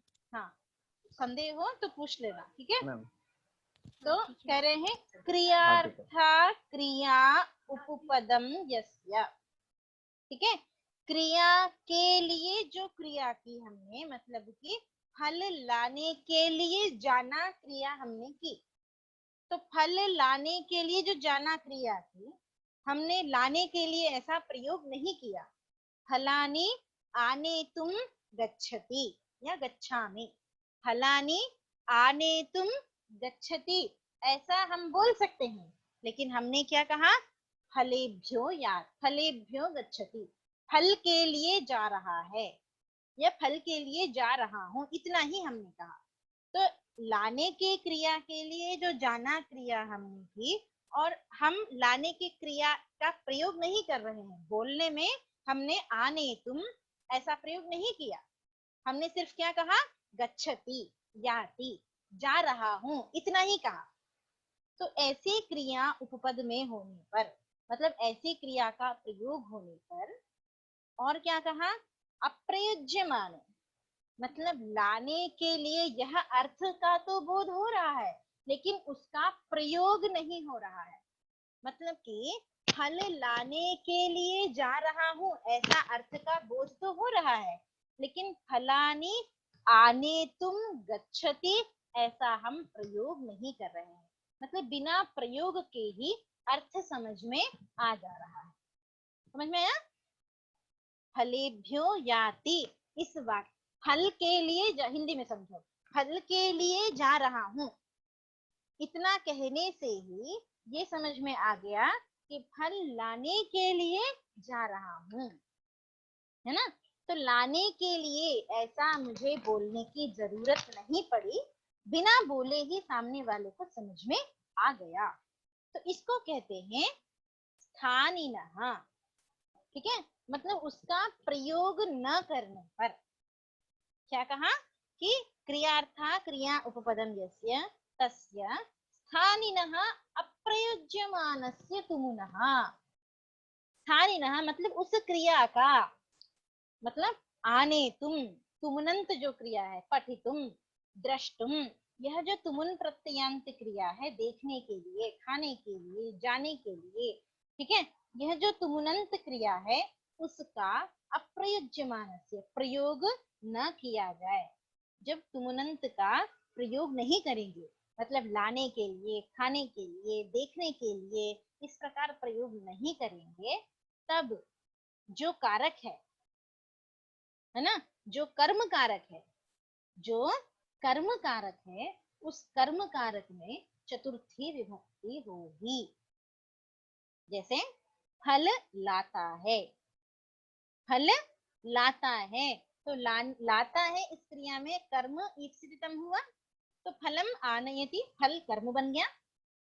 मूवी देखता है, चलचित्रम पश्यति, चलचित्र क्या हुआ, कर्म बन गया, कर्म बना ना चलचित्र।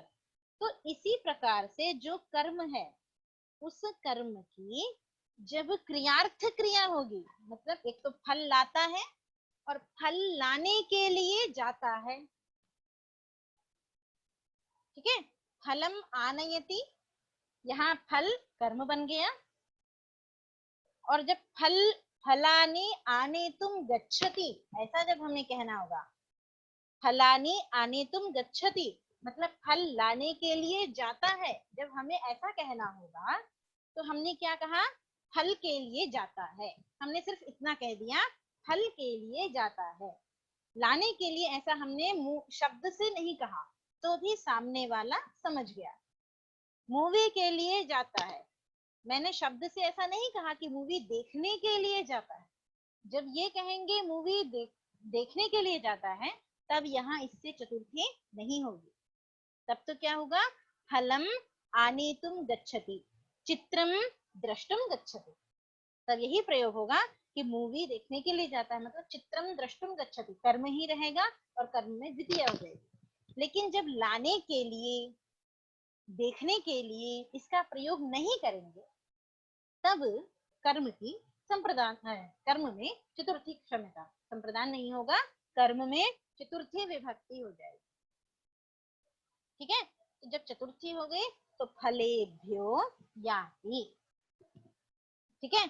इसी प्रकार मूवी के लिए जाता है तो चलचित्राय याति, इसका अर्थ क्या हुआ, चलचित्राय याति क्या, कि चलचित्र मतलब मूवी देखने के लिए, याति जाता है, गच्छति। इसी प्रकार फलानि फलेभ्यो याति मतलब फल के लिए जाता है, अर्थात फलानि आनेतुम गच्छति, फल को लाने के लिए जाता है, यह अर्थ हुआ। समझ में आया, सूत्र और उदाहरण समझ में आया। तो उसी को यहाँ सूत्र के अर्थ में क्या कह रहे हैं, क्रियार्था क्रिया उपपदम यस्य, क्रियार्थ जो क्रिया हम कर रहे हैं वहां उपपद होने पर, मतलब लाने की क्रिया के लिए जो जाना क्रिया कर रहे हैं, तो जाना क्रिया का प्रयोग होना चाहिए, लेकिन लाने के लिए आने तुम इस क्रिया का प्रयोग नहीं होना चाहिए। तो स्थानिनः अप्रयुज्यमानस्य तुमुनः कर्मणि चतुर्थी स्यात्, मतलब तुमुन का प्रयोग न, तुमुनंत क्रिया का प्रयोग न होने पर और क्रियार्थ क्रिया का प्रयोग होने पर जो कर्म कारक है, उस कर्म कारक में चतुर्थी विभक्ति हो जाएगी। तो इस प्रकार फलेभ्यो याति, फलान्याहर्तुम याति इत्यर्थः, फलेभ्यो याति का अर्थ बताया, फलानि आहर्तुम मतलब आनेतुम याति इत्यर्थः। स्पष्ट है, समझ में आया, समझ में आया, किसी का कोई संदेह जिज्ञासा हो तो मैं दोबारा उसको समझाने की कोशिश करूंगी, रिपीट कर दूंगी यदि किसी को कोई संदेह है तो। भारतेंदु, चलो सभी को समझ में आया, शालिनी जी मैम। समझ में आया, जी मैम। चलो किसी को कुछ नहीं पूछना है ना, जिज्ञासा, तो आगे चलते हैं, ठीक है। इसी प्रकार जब हम प्रयोग करते हैं, देखो ध्यान देना, जब हम वाग्वर्धिनी में या फिर हम जब भाषण देते हैं, कुछ मतलब स्पीच देते हैं, तो हम सबसे पहले क्या कहते हैं, गुरुभ्यो नमः कहते हैं, ठीक है। तो गुरुभ्यो नमः, यहाँ तो चतुर्थी होती है नमः स्वस्ति स्वाहा से, ये भी हम आगे पढ़ेंगे उपपद चतुर्थी है, नमः के योग में चतुर्थी होती है, ठीक है। गुरवे नमस्कृत्य अहम इदम स्वविषयम उपस्थापयामि, ऐसा हम बोलते हैं ना, जब वाग्वर्धिनी में हम भाषण देते हैं, जब सेमिनार में हम बोलते हैं, तब गुरवे नमस्कृत्य अहम इदम विषयम स्वविषयम उपस्थापयामि, ऐसा बोलते हैं। तो नमस्कृत्य यह जो है, नमः के योग में चतुर्थी कही गई है, लेकिन नमस्कृत्य इसके योग में तो चतुर्थी नहीं कही है, ठीक है। तो लेकिन गुरवे नमस्कृत्य हम चतुर्थी का प्रयोग करते हैं। तो गुरु को नमस्कार करके मैं अपना विषय उपस्थापन करता हूँ। यहाँ मजेदार बात है, ठीक है। यहाँ अर्थ क्या है कि यहाँ तुमुन का अर्थ छिपा हुआ है कि गुरु को नमस्कार करके जब केवल नमः का प्रयोग होगा तब तो गुरवे नमः ठीक है, लेकिन गुरवे नमस्कृत्य जो प्रयोग है वो नमः स्वस्ति स्वाहा से नहीं बनेगा, ठीक है। वो इस सूत्र से बनेगा। किस सूत्र से? क्रियार्थोपपदस्य च कर्मणि स्थानिनः, इस सूत्र से ही वहां चतुर्थी होगी, ठीक है। कर्म की कर्म में चतुर्थी विभक्ति होगी। अर्थ क्या होगा कि यदि मैं कुछ दोष बोलने में मेरे कुछ दोष हो जाए तो गुरुजी मेरे अनुकूल होकर के मुझे क्षमा कर दें। तो गुरुम अनुकूलयितुम नमस्कृत्य अहम स्विषय उपस्थापय, मतलब गुरु को हम पहले ही अपने अनुकूल बना लेते हैं, गुरवे नमस्कृत्य। तो गुरुम अनुकूलयितुम, गुरु को अपने अनुकूल बना करके उनका मैं नमस्कार कर रहा हूँ कि गुरुजी आप हमारे अनुसार ही रहिएगा, हमें गलती हो जाए तो क्षमा कर दीजिएगा, ठीक है। तो गुरुम अनुकूलयितुम, गुरु जी को खुश करने के लिए मैं नमस्कार पहले ही कर देता हूँ, ठीक है। तो वहां पे जैसे फलानी आने तुम गच्छति, आने तुम छिपा हुआ था, वैसे ही गुरवे नमस्कृत्य में जो चतुर्थी हुई वहां पर गुरवे, वहां क्या छिपा है तुम अनंत? तो कह रहे गुरुम अनुकूलयितुम नमस्करोति, अनुकूलयितुम यह छिपा हुआ है। उदाहरण भी दिया है आपका, क्या दिया है? नमस्कुर्मो नृसिंहाय, ऐसा प्रयोग देखा जाता है। नमस्कुर्मो नृसिंहाय, नमः के योग में तो चतुर्थी है, लेकिन नमस्कुर्मः के योग में चतुर्थी कहीं नहीं है, ठीक है। तो नमस्कुर्मः नृसिंहाय जो चतुर्थी दिख रही है उसकी वो साधु कैसे होगा, वह शुद्ध प्रयोग कैसे है? तो कहा कि कर्म क्रियार्थोपपदस्य च कर्मणि स्थानिनः, इस सूत्र से कर्म में चतुर्थी विभक्ति हो जाएगी। अर्थ क्या होगा? तो वही नृसिंहम अनुकूलयितुम नमस्करोति, नृसिंह को अपने अनुकूल बनाने के लिए नमस्कार करते हैं। जब किसी को अपने अनुकूल बनाना हो तो हम क्या कहते हैं? हाँ जी गुरुजी, जी गुरुजी, बोलिए जी गुरु। जब अपना कुछ काम हमें हो, जब जरूरी काम पूर्ण करना हो तो हम क्या कहते हैं? गुरुजी के पास जाके पहले ही उनको बहुत ज्यादा नमस्कार करते हैं। नमस्कार तो रोज ही करते हैं, लेकिन जब कुछ जरूरी काम होता है तो ज्यादा उनके आगे पीछे घूमते हैं, है ना, ठीक है। तो इसलिए गुरुम अनुकूलयितुम, ठीक है, नृसिंहम अनुकूलयितुम, कि वो हमारे अनुकूल बन के कार्य शीघ्र कर दे, इस कारण से गुरु को बार बार नमस्कार करता है, ये अर्थ होगा, ठीक है। समझ में आया? तो नमस्कुर्मो नृसिंहाय, इसी प्रकार गुरवे नमस्कुर्मः, इसका भी वही अर्थ होगा, ठीक है। नृसिंहम अनुकूलयितुम इत्यर्थः, एवं स्वयंभुवे नमस्कृत्य इत्यादि। तो स्वयंभुवे नमस्कृत्य मंगलाचरण में इस प्रकार के प्रयोग देखे गए हैं। स्वयंभुवे नमस्कृत्य का भी अर्थ क्या होगा कि स्वयंभुवम अनुकूलयितुम नमस्कृत्य इदम कार्यम करोमि, कि वह जो स्वयंभू परमात्मा है वह हमारे अनुकूल होकर के हमारी विघ्नों को दूर करके, ठीक है। तो इस प्रकार आपका यह सूत्र भी पूर्ण हुआ। कोई संदेह किसी को?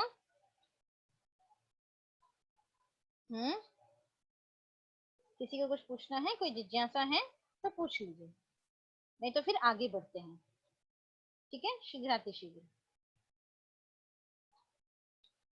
चलो। आगे बढ़े, तुमर्थाच्च भाववचना। क्या कह रहे हैं? तुमर्थाच्च भाववचना। ये सूत्र क्या कह रहा है? भाववचनात् मतलब एक सूत्र है, तुमुन्वलौ क्रियायाम क्रियार्थायाम।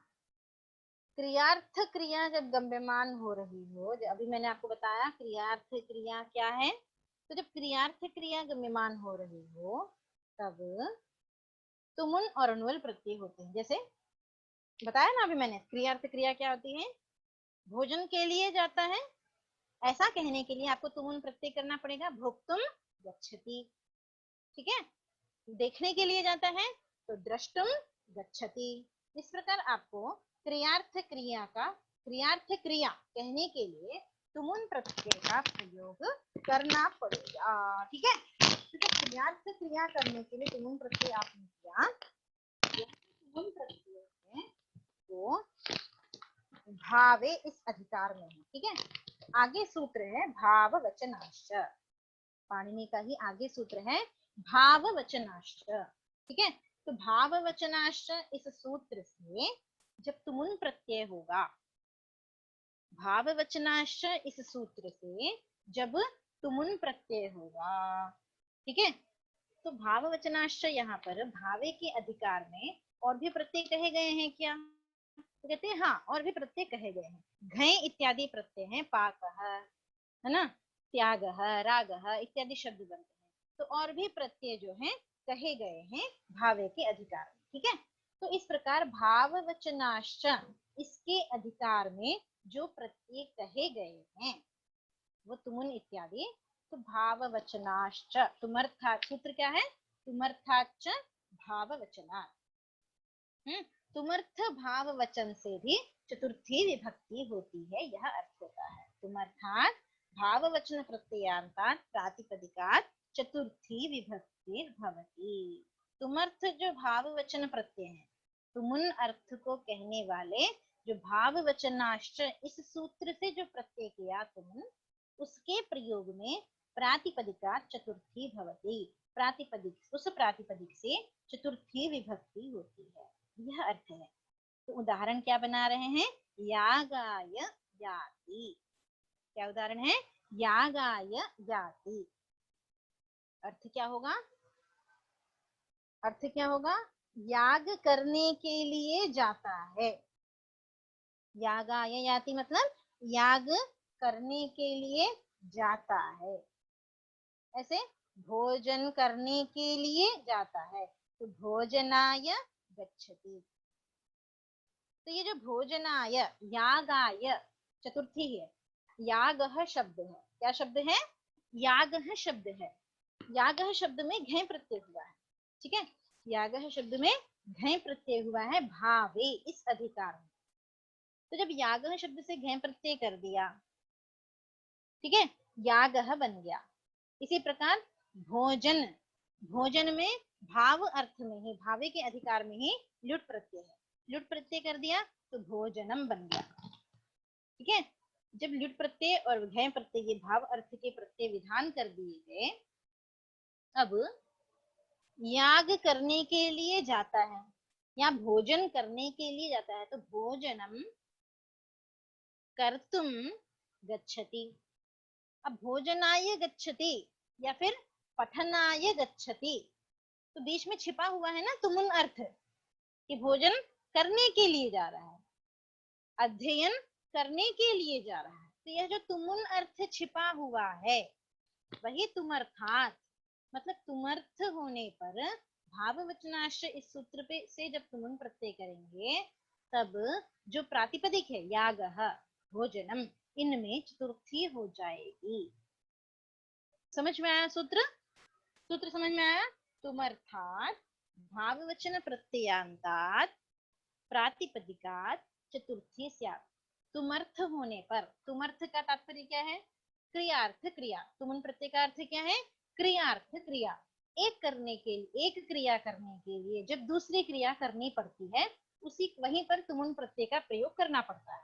ठीक है, पठितुम गच्छति, हसितुम पश्यति, है ना। तो एक क्रिया के लिए जब दूसरी क्रिया करनी पड़ती है तभी तुमुन प्रत्यय का प्रयोग होता है और उसी को तुमर्थ कहते हैं। ठीक है, तो तुमर्थात् तुमुन प्रत्यय का अर्थ होने पर भाववचनात्, भाववचनात् मतलब भाववचनाश्च, ठीक है, भावे के अधिकार में जो प्रत्यय हैं, जैसे घय प्रत्यय है तो यागः, ल्युट् प्रत्यय है, ल्युट् प्रत्यय करेंगे तो भोजनम, पठनम, गमनम इत्यादि बनेंगे, ठीक है। तो भाववचन प्रत्ययांत जो प्रातिपदिक है, जब घय प्रत्यय किया भाववचन प्रत्यय तो यागः बन गया, ल्युट् प्रत्यय भाववचन प्रत्यय किया तो क्या बन गया, भोजनम बन गया, पठनम, हसनम बन गया, ठीक है। तो तुमुन प्रत्यय के अर्थ होने पर जब भाववचन शब्द हो, भाववचन प्रत्ययांत प्रातिपदिक होगा, उस प्रातिपदिक में चतुर्थी विभक्ति हो जानी है, इसलिए यागाय याति ऐसा प्रयोग बनाया। याग घय प्रत्यय हुआ, उसमें चतुर्थी कर दी, यागाय। अब तुम अर्थ क्या है, तो यागम कर्तुम याति, यष्टुम याति, यष्टुम मतलब यागम कर्तुम, यजन करने के लिए जाता है, भोजनाय याति मतलब भोजन करने के लिए जाता है, समझ में आया, यागाय याति, भोजनाय याति। तो ऐसी जगह पर तुमर्थाच भाववचनात् इस सूत्र से उस यागाय, भोजनाय, इनमें चतुर्थी विभक्ति हो जानी है, समझ में आया। कुछ अस्पष्टता है, जिज्ञासा है किसी को? फलेभ्यो याति जो वहां पे दिया, हाँ तो वहां भी फल लेने के लिए जा रहा है, हाँ बिल्कुल, तो वहां पे जाना क्रिया जो है से ही हम लाने का क्रिया समझ लिए, अप्रयुज्यमान हुआ लाना क्रिया, और यहाँ पे जो है तुम क्या है, यहाँ पे यहाँ पे है यागाई याति, हाँ तो यज्ञ करने के लिए जा रहा है, हाँ तो यहाँ भी तो वही स्पष्ट हो रहा है। हाँ, यहाँ पर भी अर्थ तो वही है, यज्ञ करने के लिए जाता है, और वहां पर भी फल लाने के लिए जाता है, ठीक है, अर्थ एक ही है। लेकिन यहाँ क्या, वहां क्या कहा आपको, क्रियार्थ उपपदस्य च कर्मणि स्थानेन, क्रियार्थ क्रिया उपपद होने पर और तुमुन का प्रयोग न होने पर, तुमुनंत क्रिया का प्रयोग न होने पर, है ना, जो कर्म है, अच्छा, कर्म, वहां पे उपपद क्रिया था, यहाँ पे तुमुन का प्रयोग हो रहा है। हाँ हाँ वही तुमुनंत क्रिया ही है, यहाँ पर भी तुमुनंत क्रिया ही है, लेकिन वहां कर्म के संप्रदान, कर्म में चतुर्थी विभक्ति कर रहे थे, ठीक है। यहाँ क्या है, अब वहां कर्म क्या था ये ध्यान दो, कर्म क्या था, कर्म था फल लाना, ठीक है, फलम आने तुम जाति, ठीक है, तो फल, फल जो था कर्म था, समझ में आया, फल जो था वहां पे कर्म था। यहाँ क्या है, यागम कर्तुम याति, यहाँ जो याग है, ये जो याग है वो भावे मतलब भाव संज्ञक, भावे के अधिकार में जो प्रत्यय है, भाव वचनाश्च इस सूत्र से जो प्रत्यय किए जाएंगे उनमें ही पंचमी चतुर्थी करनी है यहाँ पे। तो जब घय, ल्युट इस प्रकार के जो प्रत्यय हैं, भावे के अधिकार में जो प्रत्यय है ना, उन प्रत्ययों के प्रयोग होने पर, उन प्रत्यांत जो वह घय इत्यादि प्रत्यांत जो प्रातिपदिक है, उनसे ही यहाँ पर चतुर्थ मतलब उन प्रातिपदिक में ही चतुर्थी विभक्ति करनी है, ठीक है। वहां ऐसा नहीं कहा था, वहां क्या कहा था कि कर्म मात्र कर्म हो तो चतुर्थी होगी, यहाँ ऐसा नहीं है। अच्छा, ठीक है, यहाँ कह रहे हैं कि भाव वचनात्, तुमर्थाच भाव वचनात्, मतलब या तो वो यज्ञ करे या ना करे उससे मतलब नहीं है, यहाँ पे यज्ञ बोल दिया, जो यज्ञ करने के लिए जा रहा है उससे वो कर्म यहाँ पे हो गया। नहीं नहीं, यहाँ पर आपको भावे के अधिकार में जो प्रत्यय विधान किया है ना, उस प्रत्यय को विशेषण बनाया है, मतलब उस प्रत्ययांत प्रातिपदिक या तत्प्रत्ययांत प्रातिपदिक होगा तभी आपकी वहां पर चतुर्थी विभक्ति होगी इस सूत्र से, ठीक है, जी, स्पष्ट है। हाँ, जब भावे के अधिकार में कौन कौन से प्रत्यय होते हैं, भाव के अधिकार में ल्युट प्रत्यय होता है, हाँ, और ऐसे ही घय प्रत्यय होता है, ज्ञ प्रत्यय होता है, ठीक है, हम्म, भावे के अधिकार में ल्युट और घय प्रत्यय होता है। जब ल्युट प्रत्यय करेंगे तब क्या रूप बनते हैं? पठनम, हसनम, पठनम। गमनम इत्यादि प्रयोग बनते हैं कि नहीं? जी। ठीक है। तो जब पठनम, गमनम इत्यादि इस प्रकार के शब्दों का प्रयोग होगा, ठीक है, तब वहां पर चतुर्थी होगी। ठीक है। और ऐसे ही जब घय प्रत्यय होगा, घय प्रत्यय होके क्या बनता है? यागः, याग। है ना, पाकः, हम्म, त्यागः। इस त्याग। प्रकार, हाँ, इस प्रकार के प्रयोग होने पर ही वहां पर उन प्रातिपदिक से ही चतुर्थी होगी। ठीक है। हम्म, अब जैसे है णुल प्रत्यय है, क्या प्रत्यय है? णुल प्रत्यय है।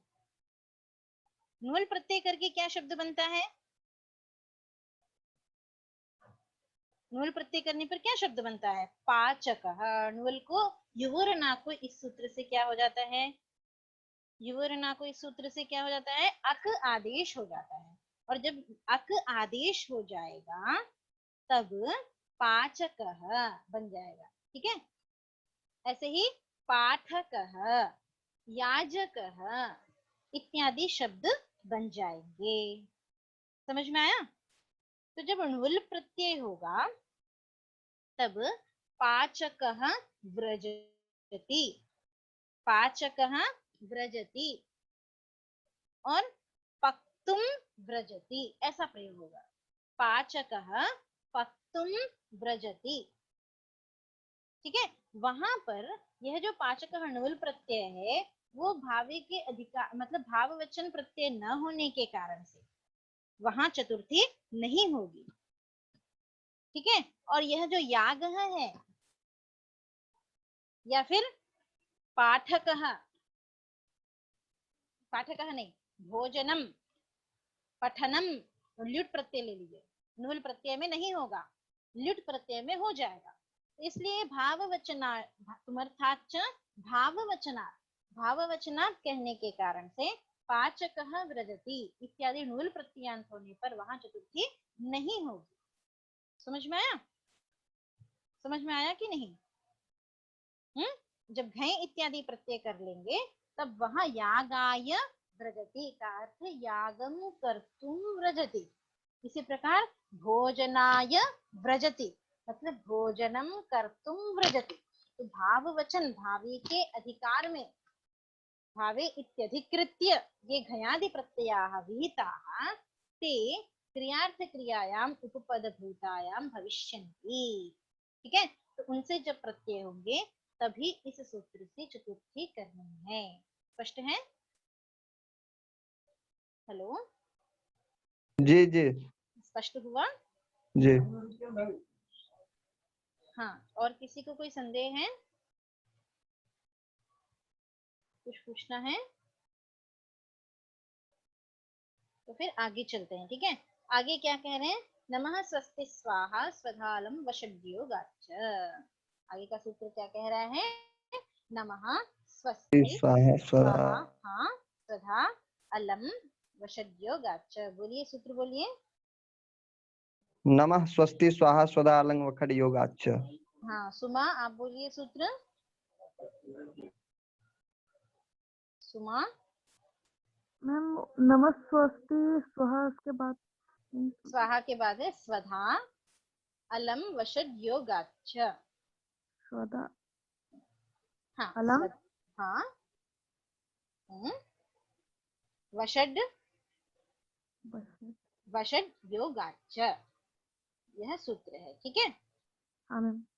तो कह रहे हैं कि नम, इसमें देखो पद हैं अलग अलग। ठीक है। नमः, स्वस्ति, स्वाहा, स्वधा, अलम और वषड। ठीक है। ये 6 पद हैं। ठीक है। एभिर योगे, इनके योग में चतुर्थी स्यात्, चतुर्थी होती है। जब वाक्य में नमः शब्द दिखाई देगा, स्वस्ति शब्द सुनाई देगा, नमः स्वस्ति, इसी प्रकार स्वाहा, स्वधा, अलम और वषड, इन इन पदों का जब प्रयोग होगा तब चतुर्थी विभक्ति हो जाएगी। उदाहरण क्या दे रहे हैं? हरये नमः। ठीक है। इससे पहले मैंने बताया था गुरवे नमः, ठीक है। इस प्रकार नमः के योग में हर जगह चतुर्थी हो जाएगी, जहां पर भी नमः इसका प्रयोग करेंगे हम, वहां इस सूत्र से, मतलब नमः स्वस्ति स्वाहा सुधालम वशव्यो गाच, इस सूत्र से चतुर्थी विभक्ति हो जाएगी। हाँ, ऐसे ही स्वस्ति, ठीक है, शिष्याय स्वस्ति, ठीक है, शिष्याय स्वस्ति, शिष्य का कल्याण हो, ऐसा कहने पर स्वस्ति के योग में शिष्याय चतुर्थी हो गई, ठीक है। आगे क्या कह रहे हैं, स्वधा पितृभ्यः, नहीं स्वाहा, अग्नये स्वाहा, स्वाहा शब्द का प्रयोग है, इसलिए अग्नि इसमें चतुर्थी विभक्ति हो जाती है, ठीक है। सोमाय स्वाहा, स्वाहा शब्द का प्रयोग करेंगे तो हमेशा चतुर्थी हो जाएगी, ठीक है। सूर्याय स्वाहा, आगे चलो, स्वधा पितृभ्यः स्वधा, ठीक है, पितृभ्यः स्वधा, मतलब स्वधा का मतलब होता है खजाना, पितरों का यह स्वधा मतलब कोश है, खजाना है। इस प्रकार स्वधा का प्रयोग देख करके चतुर्थी हो जाएगी, पितृभ्यः स्वधा। आगे कह रहे हैं अलम, है ना। हाँ, अलम का उदाहरण क्या दिया है, दैत्येभ्यो हरिरलम, अलम इति पर्याप्त्यर्थ ग्रहणम, पर्याप्त्यर्थक जितने भी शब्द हैं उनके प्रयोग में उनका अर्थ गम्यमान होने पर अलम शब्द के प्रयोग में चतुर्थी हो जाती है। जैसे दैत्येभ्यो हरि अलम, दैत्य मतलब राक्षसों के लिए, हरि समर्थ है, मतलब राक्षसों को हराने के लिए हरि पर्याप्त है, ठीक है, समर्थः शक्तः प्रभुः इत्यादि। हाँ, इसी प्रकार से वषड का प्रयोग क्या किया है, वषड का उदाहरण दिया है, वषड इंद्राय। ये जो वषड का है, वषड का प्रयोग याग आदि में होता है, ठीक है। जैसे स्वाहा का प्रयोग यज्ञ आदि में होता है, वैसे ही याग आदि में वषड का प्रयोग होता है। तो इंद्राय वषड, चतुर्थी हो गई इंद्र में, ठीक है। अब यहाँ कह रहे हैं नमः जो है, गुरवे नमः, गुरु के लिए नमस्कार, ठीक है। तो तादर्थ्य चतुर्थी हम कर सकते थे यहाँ पे, ठीक है, तादर्थ चतुर्थ्या गतार्थत्वात् शंक्यम, ठीक है। तादर्थ्यस्य शेषत्व विवक्षायां षष्ठी वारणार्थ, षष्ठी निवारणार्थत्वात्, यहाँ पे उपकार्योपकारक भावः, तादर्थ्यम मतलब क्या है, उपकार्योपकारक भाव। उपकार्य मतलब जैसे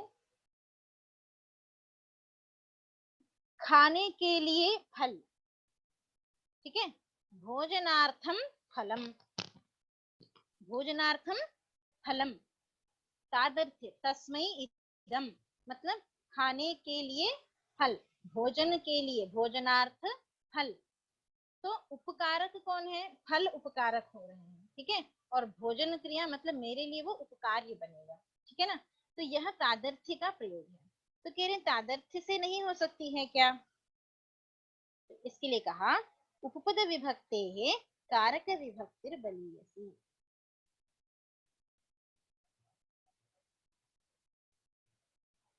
नहीं क्षम्यताम। तो ये जो तादर्थ्य बताया, ये तो तादर्थ्य चतुर्थी के लिए बताया, ठीक है। आगे यह जो उदाहरण बताया क्या, नमस्करोति देवान, आगे उदाहरण क्या बताया आपका, नमस्करोति देवान, गुरवे नमः और हरये नमः, ये तो ठीक है, नमः के योग में चतुर्थी हो गई। लेकिन आगे जो कह रहे हैं नमस्करोति देवान, पहले हमने क्या पढ़ा था कि नमस्कृत्य, इसके योग में चतुर्थी क्रियार्थोपपदस्य च कर्मणि स्थानिनः, इस सूत्र से होगी। जब केवल हम नमः शब्द का प्रयोग देखेंगे तभी केवल नमः शब्द के प्रयोग में ही नमः स्वस्ति स्वाहा से होगी। तो नमस्करोति देवान, यहाँ पे देवान में द्वितीया कैसे हो गई, नमस्करोति देवान में द्वितीया कैसे सिद्ध होगी, तो कह रहे हैं जैसे नमस्कृत्य, नृसिंहाय नमस्कृत्य, ऐसा प्रयोग था ना, नृसिंहाय नमस्कृत्य, हम अनुकूलयितुम नमस्करोति, ऐसा था, नृसिंह को अनुकूल, अपने अनुकूल बनाने के लिए नमस्कार करता है। चतुर्थी कर रहे थे हम क्रियार्थोपपदस्य च कर्मणि स्थानिनः, इस सूत्र से। फिर नमस्करोति के प्रयोग में देवान में द्वितीया कैसे हो गई, तो कह रहे हैं यहाँ पर वही तुमर्थ नहीं है, क्रियार्थ क्रिया नहीं है। कैसे? हम यहाँ क्या अर्थ कर रहे थे कि नृसिंह को अनुकूल बनाने के लिए नमस्कार करता है। अनुकूलयितुम नमस्करो, गुरु को अपने अनुकूल बनाने के लिए नमस्कार करता है। ठीक है, गुरुम अनुकूलयितुम नमस्करो।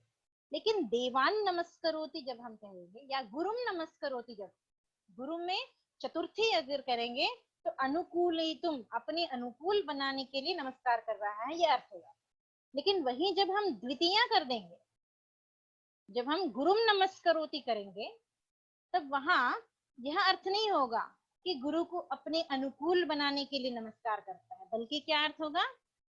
ईप्सिततम होने से कर्म संज्ञा हो जाएगी, है ना। इष्टतम होने के कारण से गुरु को नमस्कार करता है, अपनी इच्छा से वह गुरु को नमस्कार करता है, बल्कि इसलिए नहीं कि वो मेरे अनुकूल अपनी बात,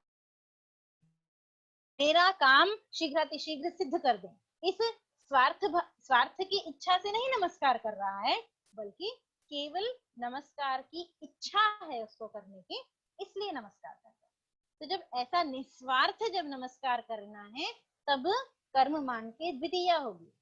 लेकिन जब स्वार्थ की भावना से हम नमस्कार करेंगे, तब क्रियार्थोपपदस्य च कर्मणि स्थायिनः सूत्र से चतुर्थी हो जाएगी। ठीक है, तो इस प्रकार नमस्करोति देवान् उपपद विभक्तेः कारक विभक्तिर बलीयति।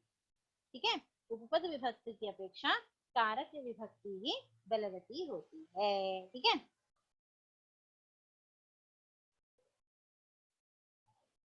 तो इस प्रकार आपका सूत्र भी पूर्ण हुआ और समय भी समाप्त हो रहा है, जबकि अब एक ही सूत्र बचा है विभक्ति विधान करने का। मैडम इस सूत्र में कुछ इसका जो वृत्ति में कुछ नीचे और दिया हुआ है। हाँ हाँ चलो, ये हाँ हाँ रह गया कुछ। क्या कह रहे हैं?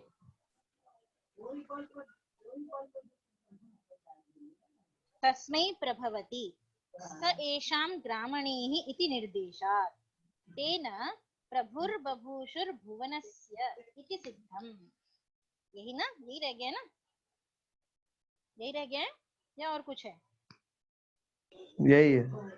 हाँ, तो कह रहे हैं कि जो अलम शब्द है, अलम शब्द जो है वो पर्याप्ति अर्थ ग्रहण में प्रयोग किया गया होना चाहिए, पर्याप्ति अर्थक शब्द होना चाहिए। तो पर्याप्ति अर्थक क्या है? तो पर्याप्ति अर्थक है प्रभु, समर्थः, शक्तः इत्यादि। ठीक है, इनका योग होने पर क्या कहा? चतुर्थी होती है, ऐसा कहा। तो दैत्येभ्यः, यहाँ चतुर्थी हो गई। ठीक है, दैत्य शब्द से चतुर्थी बहुवचन में दैत्येभ्यः बन गया। अब कह रहे हैं प्रभ्वादि योगे षष्ठी अपि साधु। अलम शब्द का अर्थ क्या क्या बताया इन्होंने? प्रभु, शक्तः, समर्थः इत्यादि। तो जब प्रभु, शक्तः, समर्थः इत्यादि अर्थ गम्यमान होगा, तब अलम शब्द से, अनम शब्द से जब ये अर्थ कहे जा रहे हैं, क्या क्या? प्रभु, शक्तः, समर्थः इत्यादि, है ना, तब क्या होना है? चतुर्थी करनी है। अब कहीं कहीं प्रभु शब्द के योग में षष्ठी भी देखी गई है। जैसे कहाँ देखी गई है? तो प्रयोग बता रहे हैं, प्रभुर बभूषुर भुवनत्रयस्य। प्रभुर बभूषुर भुवनत्रयस्य मतलब भुवनत्रयस्य प्रभु बुभूषु, तीन भुवनों का प्रभु स्वामी बुभूषु होने की इच्छा। भवती का सन्नंत प्रयोग है बुभूषु। ठीक है, होने की इच्छा, जैसे जिज्ञासु बनता है ना, वैसे ही जानने की इच्छा वाला जिज्ञासु, वैसे ही होने की इच्छा वाला बुभूषु बनता है। ठीक है, तो भुवनत्रयस्य प्रभु बुभूषु, यहाँ पे प्रभु मतलब स्वामी, ठीक है, प्रभु मतलब समर्थः, शक्तः, वह प्रभु बन सकता है। ठीक है, यहाँ भुवनत्रयस्य में षष्ठी दिखाई दे रही है। इन्होंने क्या कहा था? प्रभु, शक्तः, समर्थः इत्यादि अर्थों में तो तदर्थक शब्दों के प्रयोग में चतुर्थी होनी चाहिए, है ना। तो जब यहाँ प्रभु शब्द का प्रयोग देखा तो भुवनत्रयस्य में षष्ठी दिख रही है, तो वही कह रहे हैं कि प्रभुवादि योगे षष्ठी भी साधु, षष्ठी भी साधु है, असाधु नहीं है। ठीक है, कैसे कैसे सिद्ध करेंगे आप साधु है? तो कह रहे हैं तस्मै प्रभवती इत्यादि सूत्रों में, तस्मै प्रभवती संतापादित्यः, स एषां ग्रामणीः इत्यादि सूत्रों में एषाम षष्ठी का निर्देश होने के कारण से, षष्ठी का निर्देश होने के कारण से यहाँ तेन प्रभु बभूषु भुवनस्य यह भी सिद्ध हो जाएगा, ऐसा कह रहे हैं। ठीक है, आगे वषड इंद्राय, वषड के प्रयोग में इंद्र में चतुर्थी हो गई। चकारः पुनर्विधानार्थं तेन आशीर्विवक्षायां परामपि चतुर्थे चाशिष्यायुष्य मद्रभद्र कुशल सुखार्थ हितैः, आगे सूत्र है ना, इति षष्ठीं बाधित्वा चतुर्थ्येव भवति। चतुर्थे चाशिष्यायुष्य मद्रभद्र कुशल सुखार्थ हितैः, इस सूत्र से आशीर्वाद अर्थ में षष्ठी का बाधन करके, मतलब वस्तुतः षष्ठी होनी चाहिए थी, लेकिन षष्ठी को बाध कर चतुर्थी का ही विधान किया गया है। ठीक है, क्यों विधान किया गया? क्योंकि नमः स्वस्ति स्वाहा स्वधालम वषड योगात् च, सूत्र में जो चकार पठन किया है उससे यह पता चलता है। क्या? चकारः पुनर्विधानार्थः। ठीक है, तेन आशीर्विवक्षायां परामपि चतुर्थीं बाधित्वा, मतलब वषड इंद्राय, इंद्राय वषड मतलब इंद्र का कल्याण हो, स्वस्ति, स्वस्ति शब्द का प्रयोग किया, वैसे ही वषड कल्याण हो, मतलब ये आशीर्वाद दिया जा रहा है। तो आशीर्वाद अर्थ में वहां चतुर्थी चाशिष्यायुष्य आशीर्वाद अर्थ में षष्ठी को बाधन करके चतुर्थी विधान किया है ना। वैसे ही यहाँ पे चकार से पुनर्विधानार्थ, यहाँ पे चकार क्या है? पुनर्विधान के लिए पढ़ा है। ठीक है, इति षष्ठीं बाधित्वा चतुर्थीव भवति, तो षष्ठी न होकर के चतुर्थी ही हो जाएगी।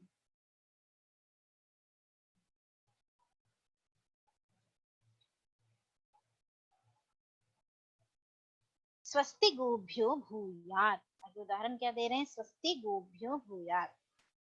भाई स्वस्ति यह कल्याणवाचक शब्द है, कल्याणकारी होने से, आशीर्वचन होने से गोभ्यः वहां पे पुनः षष्ठी नहीं होगी बल्कि चतुर्थी ही हो, इसके लिए वहां इस सूत्र में किसमें नमः स्वस्ति स्वाहा सदालम वषड योगात् च चकार ग्रहण किया है। ठीक है, स्पष्ट है?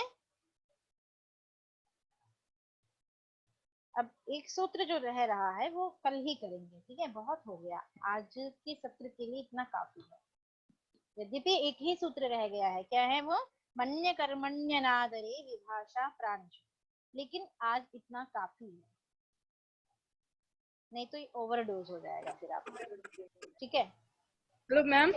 हाँ बोलो मैम, ये जूम ऐप के बारे में क्या कहते हैं? तुम्हारी सेफ नहीं है, आवाज क्लियर नहीं है बेटा। मैम मैं कह रही थी जो जूम ऐप के बारे में। हाँ हाँ हाँ, हेलो, हाँ हाँ हाँ हाँ के बारे में बताया गया कि ये मतलब ये सेफ नहीं है। हाँ हाँ, ये सेफ नहीं है ऐसा नहीं। सुना है, हाँ मैंने भी सुना है ये। अब तो गोविंद सर से बात करनी पड़ेगी इस विषय में एक बार। हेलो, नहीं, इसमें ये है कि जो पार्टिसिपेंट्स होते हैं, हम जिसको परमिशन देते हैं वो ऐड होंगे, और जो सेफ्टी की जो बात है, हैकिंग की बात हो रही है कि डाटा सेफ नहीं होता है हमारे मोबाइल का, या डाटा हैक हो सकता है। जी जी, लेकिन हैक करने के लिए किसी को इस मीटिंग के अंदर एंट्री करना होगा, और मीटिंग में एंट्री वही कर सकते हैं जो हमारे पार्टिसिपेंट्स हैं। और हम जानते हैं कि ये सारे हम सब जो स्टूडेंट सब हैं, ये तो हैक नहीं करेंगे। ये ऐसा कुछ करेंगे नहीं, हमारे जो छात्र हैं ऐसा कुछ नहीं वही करेंगे, तो ये हमें विश्वास है। एक तो नहीं करेंगे, प्लस इनको भी कहाँ हैकिंग कितने लोगों को आता है। हाँ हाँ नहीं सर, उतना पढ़ रहे हैं। तो वो टेंशन मत लीजिए। ठीक है, ठीक है। 1 महीने का हमने ये इसका मेंबरशिप लिया हुआ है। और अभी एक्चुअली क्या है कि जूम ने पहले स्टार्ट किया था और इस बीच में गूगल ने भी अपना स्टार्ट किया है हैंगआउट और स्काइप के थ्रू। माइक्रोसॉफ्ट का भी एक स्टार्ट हुआ है और गूगल और माइक्रोसॉफ्ट दोनों बहुत बड़ी बड़ी कंपनीज हैं। तो जूम को वो रिप्लेस कर सकते हैं। नेक्स्ट मंथ से देखेंगे जो भी बेस्ट ऑप्शन होगा, क्योंकि जब हमने ये स्टार्ट किया था उस समय जूम एक अच्छा ऑप्शन था। जी। हाँ, तो शुरुआत में और कुछ ऑप्शन न होने के कारण से हमने जूम को पहले फॉलो किया।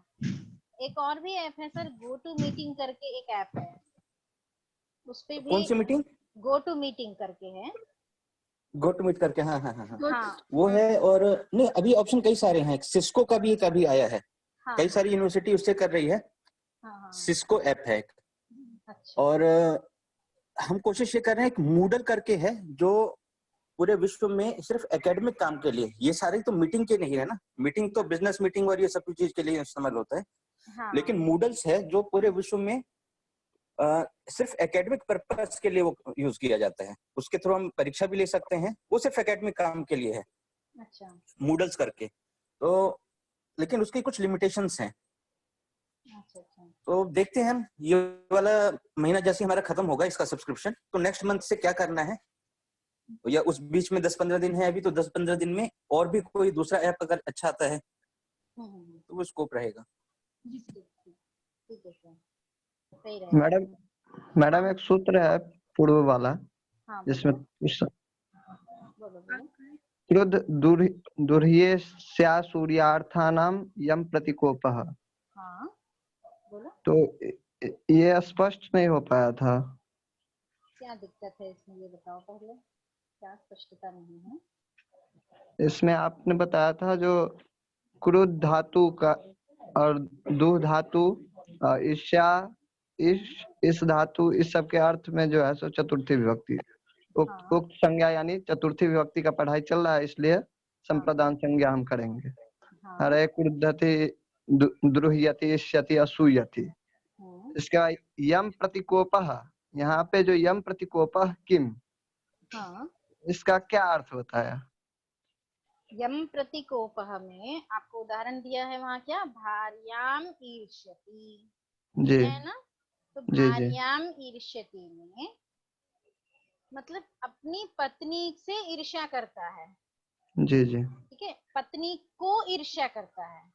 जी तो वहाँ जो है वस्तुतः जैसे उसकी पत्नी सामने दरवाजे पे खड़ी है और जी उसको जी किसी और पुरुष ने देखा, जी जी तो ईर्ष्या उसको अपनी पत्नी से नहीं है, बल्कि कोई और मेरी पत्नी को न देख ले, ऐसी जो भावना है उसके मन में। जी तो वह जो गुस्सा है उसके मन में, वो पत्नी के लिए नहीं है, बल्कि जो सामने देख रहा है, अन्य पुरुष जो देख रहा है, उस पुरुष के लिए है। तो जो कोप है, जो क्रोध है, ईर्ष्या है, वो यम प्रतिकोपः, जिसके प्रति कोप होगा, जिसके प्रति ईर्ष्या होगी, वही होनी है संप्रदान संज्ञा। तो भार्या के प्रति ईर्ष्या नहीं है, भार्या के प्रति कोप नहीं है, इसलिए भार्या के संप्रदान संज्ञा नहीं होगी। अच्छा, तो क्रोधा अमरसा है।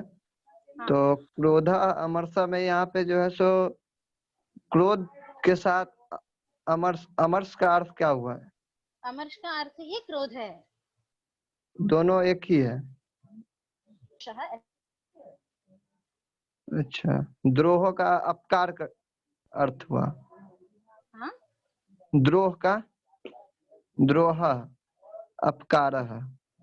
हाँ, द्रोह मतलब अपकार। जब क्रोध आया तब तुरंत इच्छा होती है जिसके ऊपर क्रोध आया उसका हम कुछ न कुछ नुकसान करें। हाँ, उसको हम दुख दें। तो यह जो अर्थ है वह द्रोह भावना है। और ईर्ष्या अक्षमा, यानी उसको क्षमा हम ना करें। हाँ, ईर्ष्या मतलब कि अक्षमा, अक्षमा। जब हम क्षमा नहीं कर पाते हैं, क्यों नहीं कर पाते हैं? जब तक हमारे अंदर ईर्ष्या रहती है उसके प्रति, तब तक हम सामने वाले को क्षमा नहीं कर पाते हैं। ठीक है? ठीक। असूया गुणेषु दोषा